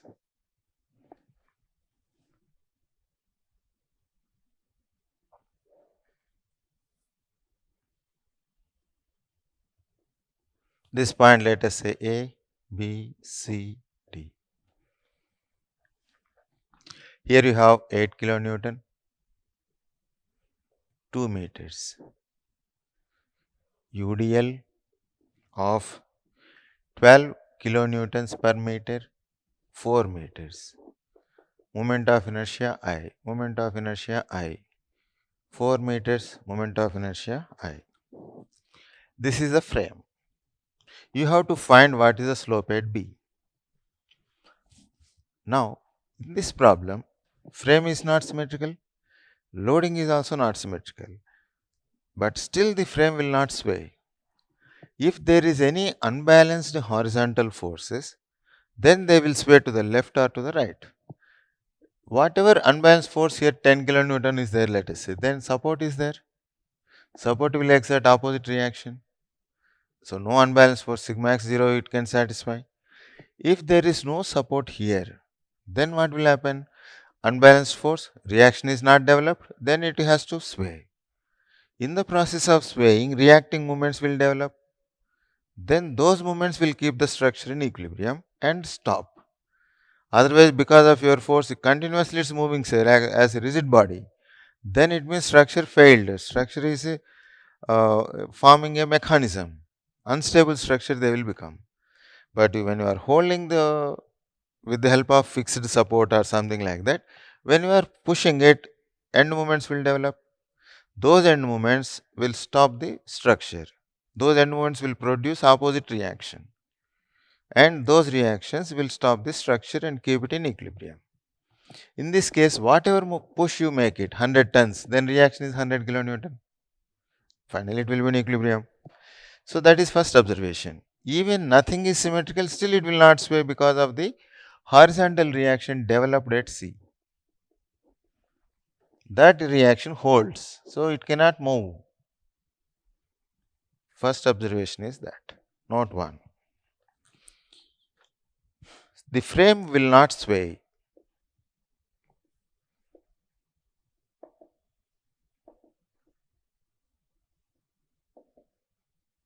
Will not sway in any direction. Why? Due to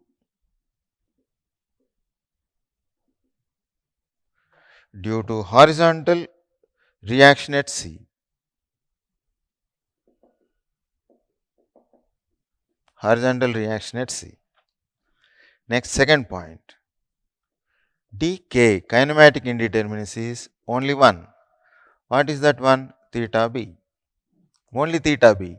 Then about this one, in actually here delta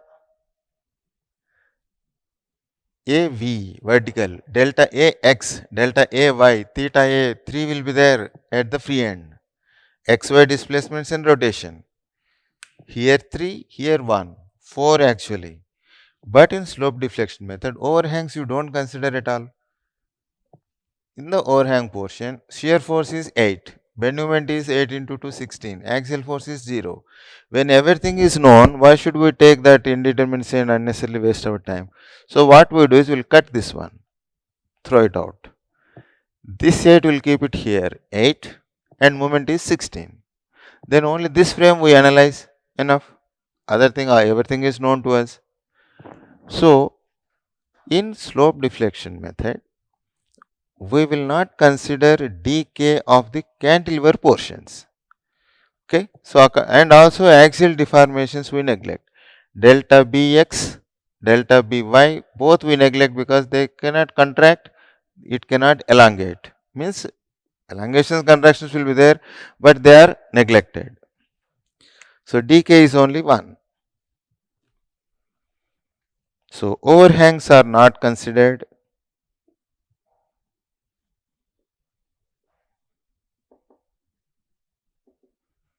Overhangs are not considered in calculating dk. In calculating dk in slope deflection method. and axial deformations are also neglected.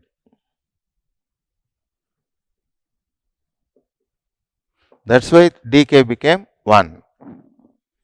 Okay. So if dk is 1, so we require how many equations? So we require only one internal joint equilibrium equation.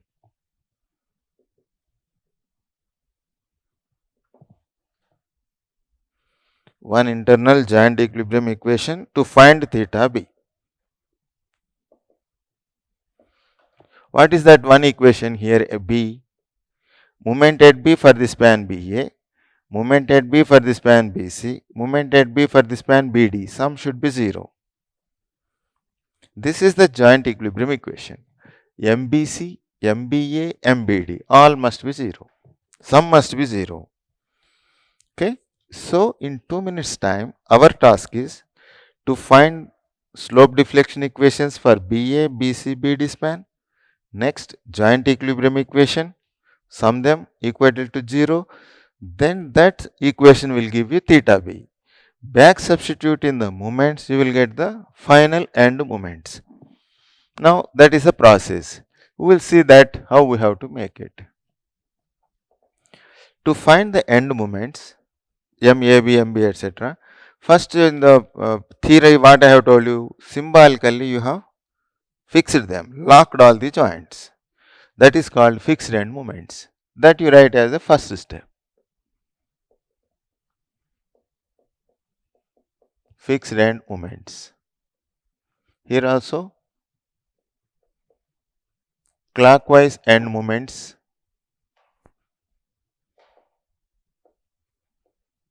are taken as positive,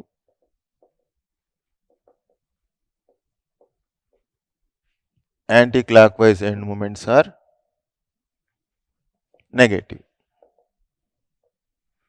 We know BA span first we will take it. This point is A, B. Load is 8. You have to fix 2 meters. If this is anti-clockwise, how the fixed end moment will develop? We are writing fixed end moments. Fixed end moment at B for the span BA. Because it is clockwise, I can write plus 16. This is also final moment for the BA span. When overhang is there, this and final moment both are same. It cannot be different. This is also equal to MBA. When far end is free,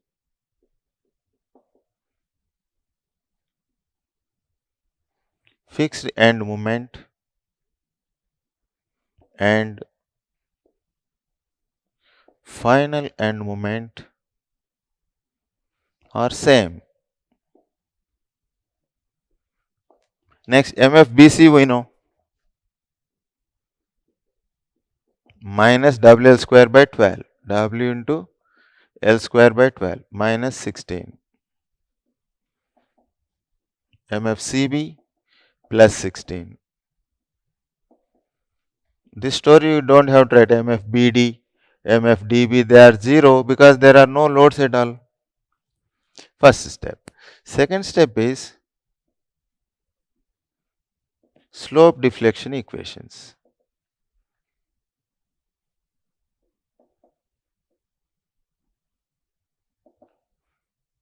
How many slope deflections we have equations we have to write? Only 2 because MBA is already known to us.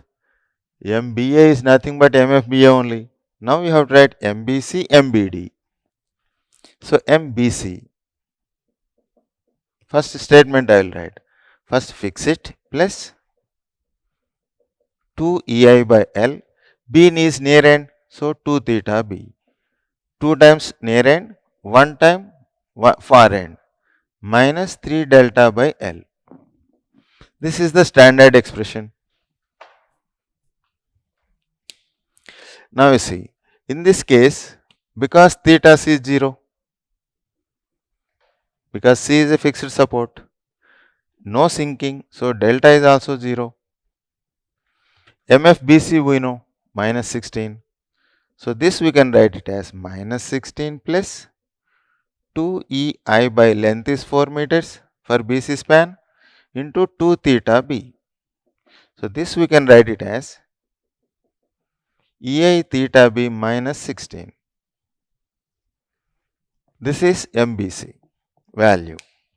Next MBD. MBD means first fixed end moment MFBD plus 2 EI by L, 2 times near end, 2 times theta B, 1 time far end theta D minus 3 delta by L. This is the standard expression. In that slope at D is also 0 because fixed support, delta is 0 because no settlement, MFBD is also 0 because no applied load on the span BD. So you will get 2EI by 4 into 2 theta B. So you will get EI theta B. Okay. This is your second step.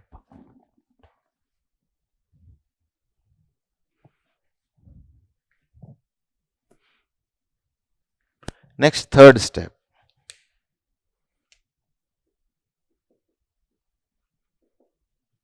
Use internal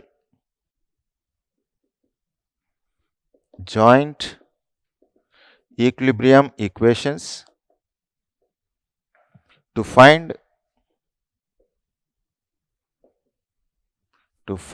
unknown displacements.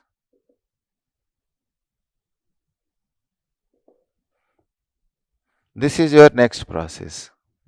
What is that? MBA plus MBC plus MBD must be equal to 0. What is MBA? Plus 16 plus MBC EI theta B minus 16. This is MBC. This is MBA plus MBD EI theta B. This is your MBD. Must be 0. So plus 16 minus 16 0. That means theta B is equal to 0. Okay. So this is the process. Now we see under what circumstances slope will be 0. In this problem, what is the reason for making theta be 0?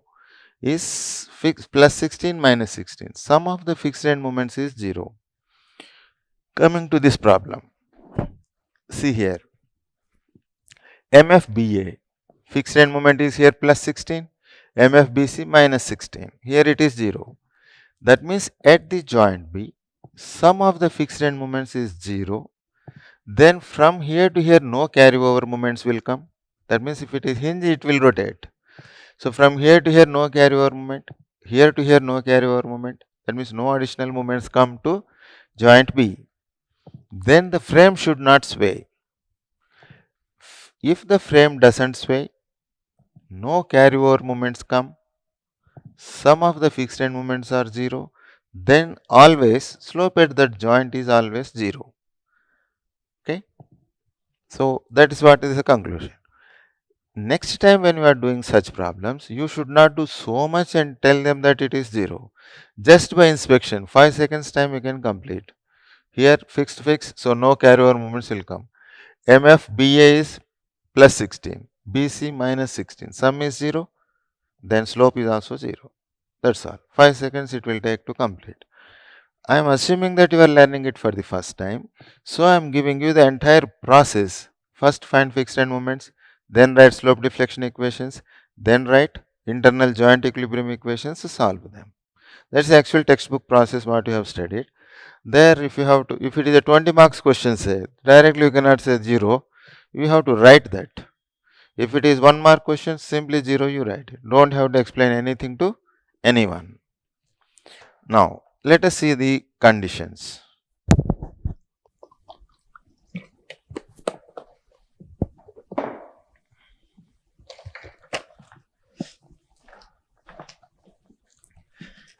This is the conclusion. For this you write the conclusion here itself because space is there.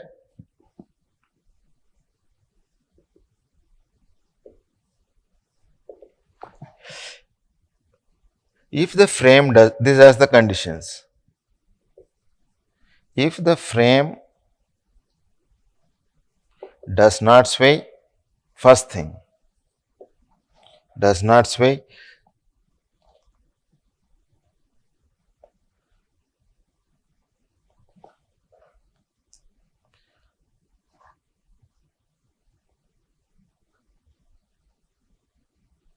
sum of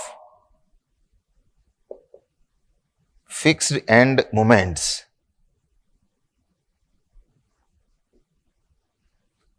is 0 at the joint. This is the second thing. And no carryover moments. And no carryover moments to the joint.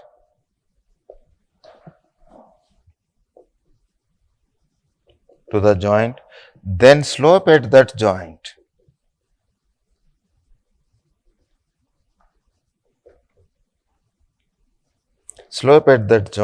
is always 0.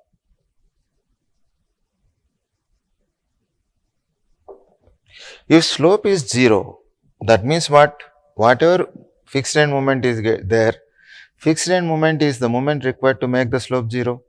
And if that is also final moment, say, because slope is 0 means your fixed end moment will become final end moment. So, then fixed end moments become final end moments. Here we will write. Then fixed end moments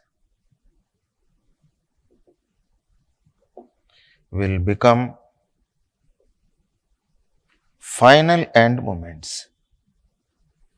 Because fixed end moments are the moments necessary to make the slope 0. Now slope is 0. That means the same moment should be there. Otherwise, why slope will be 0? So fixed end moments are also equal to final end moments, means that slopes are 0. In other words, slope is 0 means fixed end moment, final end moment are same. Okay.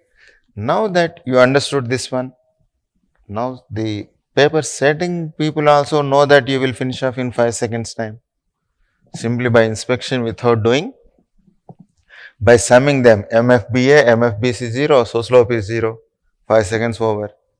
So what they will do, instead of either they can ask you this one, what is the slope at B, then the extended question, what is the axial force in the member BD? If you want to find axial force in the member BD, first you have to find the final end moments. If slope is 0, that means fixed end moments are final end moments. So, with those fixed end moments, draw the free body diagram of each member. Those free body diagrams will tell you what will be the axial force in the member BD. Now, let us see that one.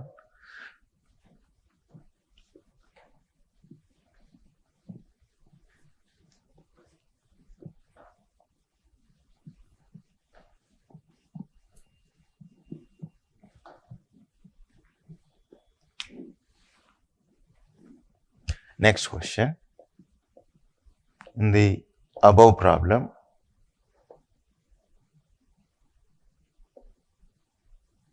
axial force in the member BD is, in the member BD. Now that, so first 20 seconds, your task is to observe the frame. Because he is asking directly axial force implies that that slope deflection method or MDM need not be done, or by inspection it will be over. Find it is not swaying, MFBA is plus 16, MFBC minus 16, so 0, sum is 0, so theta B 0. That means fixed end moment, final end moment are same. Assume that you have taken 30 seconds time to come to that conclusion. Next, another 30 seconds, we must draw the free body diagram. First one, second member, third member. This is called free body diagram. This point is A, B, B, this is D, 4 meters, B, C. This is also 4 meters. There is UDL of 12 kilonewtons per meter. Here 8 kilonewton, 2 meters. Next, you must show the end moments MBA clockwise, 16 kilonewton meter. MFBC is also same, minus 16. MFCB is plus 16. MFBD is 0. This is also 0. Because their sum is 0 means it cannot rotate. If it rotates, that means the equilibrium is not satisfied. So, we have shown all applied loads and the end moments. Now, let us keep it in equilibrium. First, take the cantilever. 8 down to balance it, 8 up. That's all. To balance the 16, anticlockwise 16, again we should not balance. Already is there, you see. Black color force, blue color force. These two forces form a couple. Equal, oppositely directed, non-collinear forces will form a couple. The only effect of this couple is moment given by any force into distance. 8 into 2, 16, anticlockwise, clockwise 16. So, it is completely in equilibrium. So, from these two members, axial force also will not come. If at all you put axial force, here axial reaction will not exist. Since there cannot exist reaction here, force also will not come here. Nothing, no horizontal force will be shared by the member AB. 0, 0 should be there. Next, come to this one. 12 into 4, 48 down, that means 24 kilonewton up, 24 kilonewton up. Then moments, 16 anticlockwise, 16 clockwise. So, sum is 0. So, due to the moments, no reaction will develop. Clear? Now, come to this free body. Giant equilibrium, let us see. This 8, this 24, who will give to them? This column will push them up like that. If this fellow cannot push them up, they will fall down. These two are the forces exerted by the column on those members. In return, what they will do on this one? They will press him down like this. How much? 24 plus 8, 32 down, 32 up.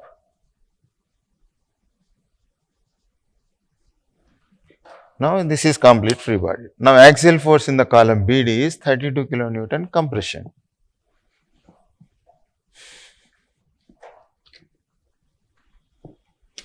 So, axial force in BD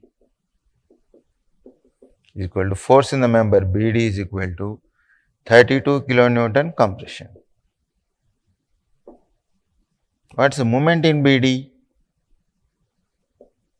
Moment in the column is equal to moment at B for this span BD is equal to 0. So, BD behaves like an axially loaded member. Axially loaded member. This is the process. So, this at least another 30 seconds. This is the toughest question they can ask. What is the axial force? That means you must first inspect that sum of the fixed end moment is 0. So, theta b is 0. If theta b is 0, it means that fixed end moments, final end moments are same. Then all fixed end moments you show the free body diagram, no joint is rotating. So, this is the problem. You can find it. Now, if at all such cases, already we have drawn one deflection profile. Let us see how the deflection profile goes.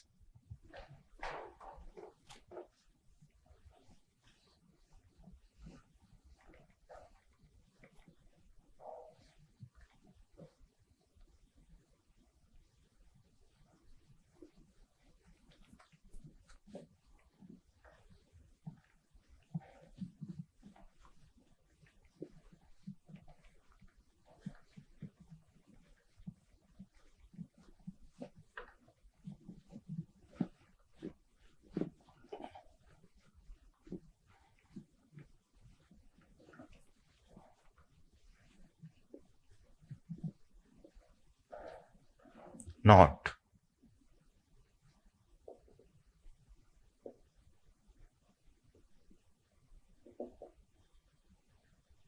Deflection profile.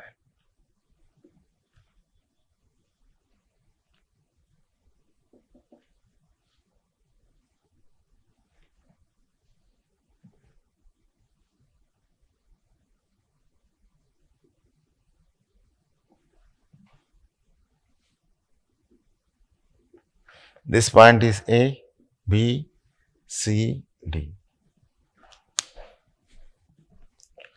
Now see, fixed end moments are also final end moments.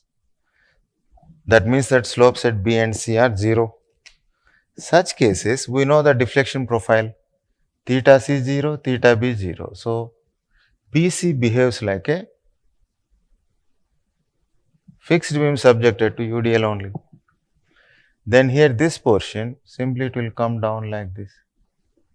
BD member moment is 0. So, it will remain vertical itself. This is the deflection profile. That's all. Number of, here one, here one. Number of POC, 2. Points of contraflexure, number of points of inflection are also 2. This we call it as point of inflection, somewhere here. This is the deflection profile.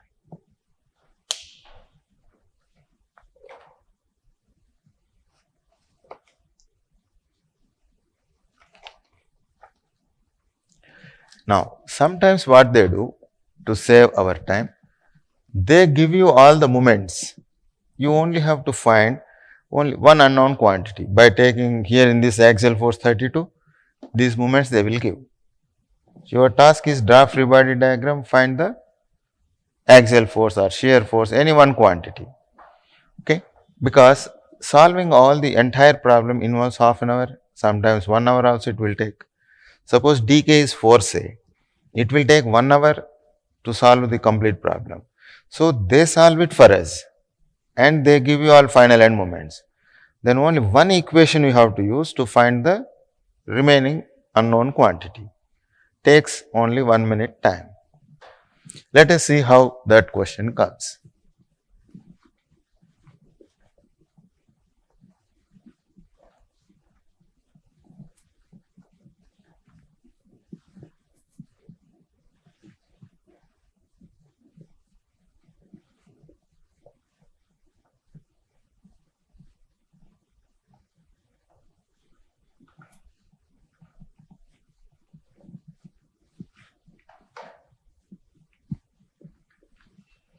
Now see.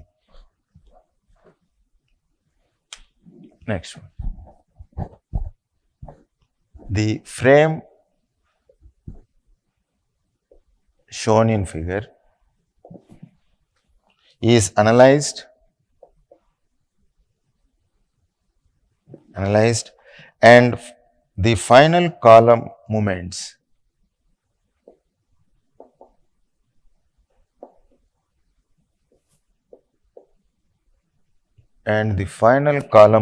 are found to be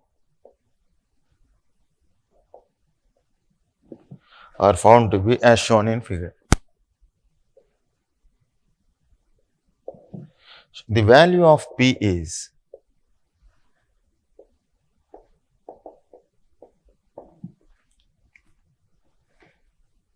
okay. This is the problem.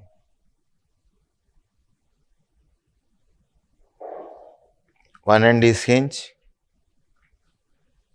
this is fixed, and there is a load of P. This length is 2 meters, 2 meters. This point say A, B, C, D. There is also some UDL whose magnitudes we don't know. This frame is analyzed and final moments they have given. Column moments they have given. This point is A, B, C, D. Those moments are here 0 because hinge support. MBA clockwise he has given 32. This is anti-clockwise he has given 68. This is 64. See, carryover moment means 68 means here 32, you may think that it should be there. Half the moment is carried over. If the frame does not sway, then if it is 68, it will be 32 only, as one of the problems I have shown. But if it sways, sway moments when you add it, the non-sway moments and sway moments when you add it, half the will not be there, some other moments will be there. No relationship at all. Okay, like that. So don't get confused. If it is 68, it should be 32. Why 64 is there? Because the frame sways to the right side because of P. So when you add sway moments, different values will come. Okay. So now see, what he is asking is P. This P will come in the picture, this one. This is HA, HD, two reactions. This point let us say E. Now what is the relationship between P, HA, HD? HA plus HD must be equal to P. That is horizontal equilibrium equation for the external equilibrium equation, not internal, external equilibrium equation. That sigma x is equal to 0, we call it as horizontal shear equation.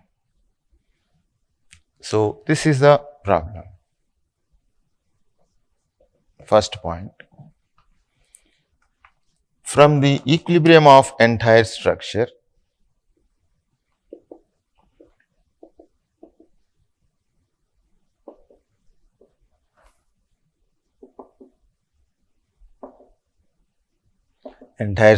I can write sigma x is equal to 0, otherwise it will move. External equilibrium equation we are writing, sigma x is equal to 0.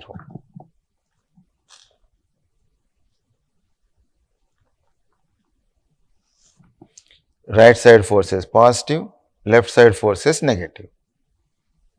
Sigma x is equal to 0. It is called, this sigma x is equal to 0, it is called horizontal shear equation.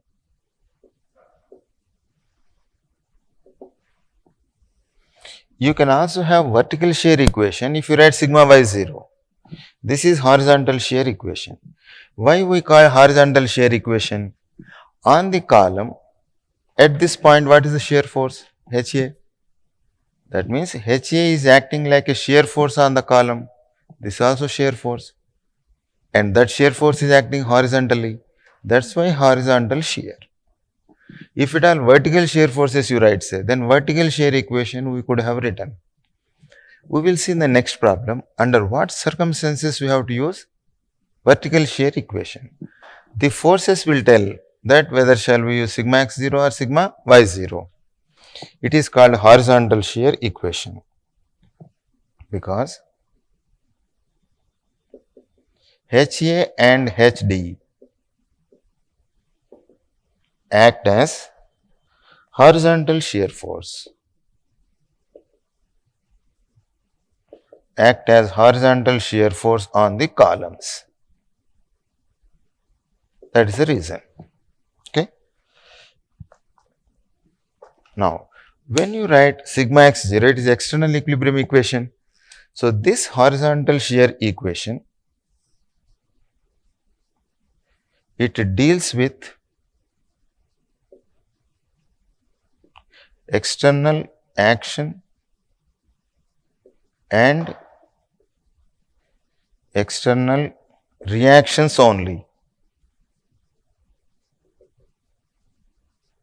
Only external actions, reactions. External action means what? External action means P. External reaction means HA, HD. Internal joint equilibrium horizontal forces we should not show because you are not writing internal horizontal shear equation. External equilibrium equation we are writing. Okay. So, from this what we can write? Plus P minus HA minus HD is equal to 0. This is only for our information. We don't have to explain this story to anyone. I am using equilibrium of the entire structure, that sigma x0. I want to call it as horizontal shear equation. We don't have to explain to anyone. Assuming that we are learning first time, what it is called I have shown. Because some textbooks write horizontal shear equation. Why it is called horizontal shear equation? Because those reactions act as horizontal shear forces on the columns. For that sake, I have given this one. Okay. Now that story, if I remove it off, second point is how to find that HA and HD. Now we don't know what is HA, HD. To find HA and HD, use free body diagrams of columns only. Beam free body diagram not required. But if we want, we can show them, but not required. This point is say A, B. This is C, D. Beam means you can show if you want BC, but it is sheer waste of time. AB, BC, CD. There is a load here, P, 2 meters, 2 meters, applied load. Then end moments also they have given 0 kilonewton meter. Here clockwise 32. If here clockwise is there, here anti-clockwise you have to show. Since we are not dealing, we don't show at all. Then on CD, this is also 4 meters. Here how much? 68. See here, if anti-clockwise 68, clockwise 68 should be there. UDL we don't know how much. That's why, since they thought that you may waste your time drawing the free body diagram of BC also, they simply gave UDL whose magnitude they didn't give. To save your time, that you don't have to draw the free body diagram. 68, this is 64, like this. Now, for this one, principle of superposition. Due to P is acting at center, what's the reaction here? P by 2. Here also P by 2. Next, due to end moment, 32, 0. So, total is 32. See, clockwise 32 is there. To balance it, how reactions will develop? Anti-clockwise. So, move your fingers in the anti-clockwise direction. See here, going right side, left side. Right side, left side. How much? M by L, 32 by 4. 8 kilonewton left, 8 kilonewton right. This is one couple, this is forces. Coming here, 68, 64, both anti-clockwise. To balance it, clockwise. This is clockwise. How much? 68 plus 64 by 4. So, you will get 33. 33 kilonewton right, 33 kilonewton left. This point let us say E. Like this free body diagram we write. Now what are the things? These two forces is HA. This is HD. This is external force. This plus this must be 0. So now you see HA, HD came from this free body diagram. Now you will write here sigma x is equal to 0. Right side positive, left side negative. Here, write only external actions and external reactions. Okay. External action is how much? Plus P, acting at E. Reaction minus P by 2, acting at A, minus plus 8, again acting at A. This is minus 33, acting at D. Sum should be 0. So, P by 2 is equal to 25. So, P you will get 50 kilonewton. So, one of the option is 50. Now, you see, In 2 minutes time, we don't have to tell anyone that we are using horizontal shear equation. By saying that what is the value of P, simply draw these two free body diagrams, this plus this plus this. This is called principle of superposition. Due to P, what is the reaction? Due to moments, what are the reactions? Here, due to moments, what is the reaction? At D, at A. This plus this will give 50. All other things, calculation of 32, 68, 64, if you have to calculate, it will take half an hour time. So that they will give us to save our time. Now you see, earlier problem we have taken joint equilibrium equations MBA plus MBC is equal to 0, MCB, MCD is equal to 0. Now we are using horizontal shear equation. Now under what circumstances this horizontal shear equation we have to use? See, let us see what is the issue involved when we use them.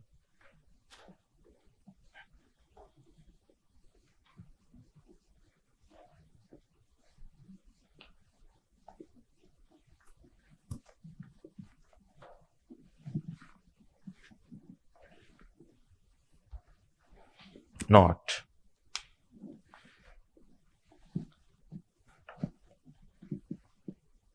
In this problem, what is dk?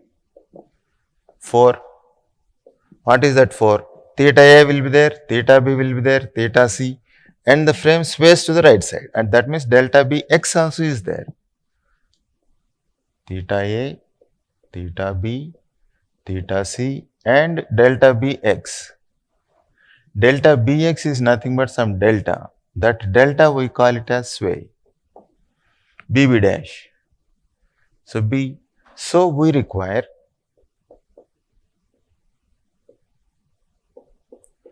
four simultaneous equations to find them. Now what we can write? At A, what is the internal equilibrium equation? Moment at A for the span AB is equal to 0. Equation 1. First you will write slope deflection equation for MAB equated to 0. One equation you will get. At B, MBA plus MBC is equal to 0. Second equation. At C, MCB plus MCD is equal to 0. These three are internal joint equilibrium equation, but we require 4. That fourth one, we take external equilibrium equation. That means sigma x is equal to 0. This is external equilibrium equation called horizontal shear equation. That means sigma x is equal to 0 we use when there is a sway. So, if there is sway, we have to use horizontal shear equation also to find all unknowns, to find all unknown displacements. So, whenever the frame sways, we must use the horizontal shear equation.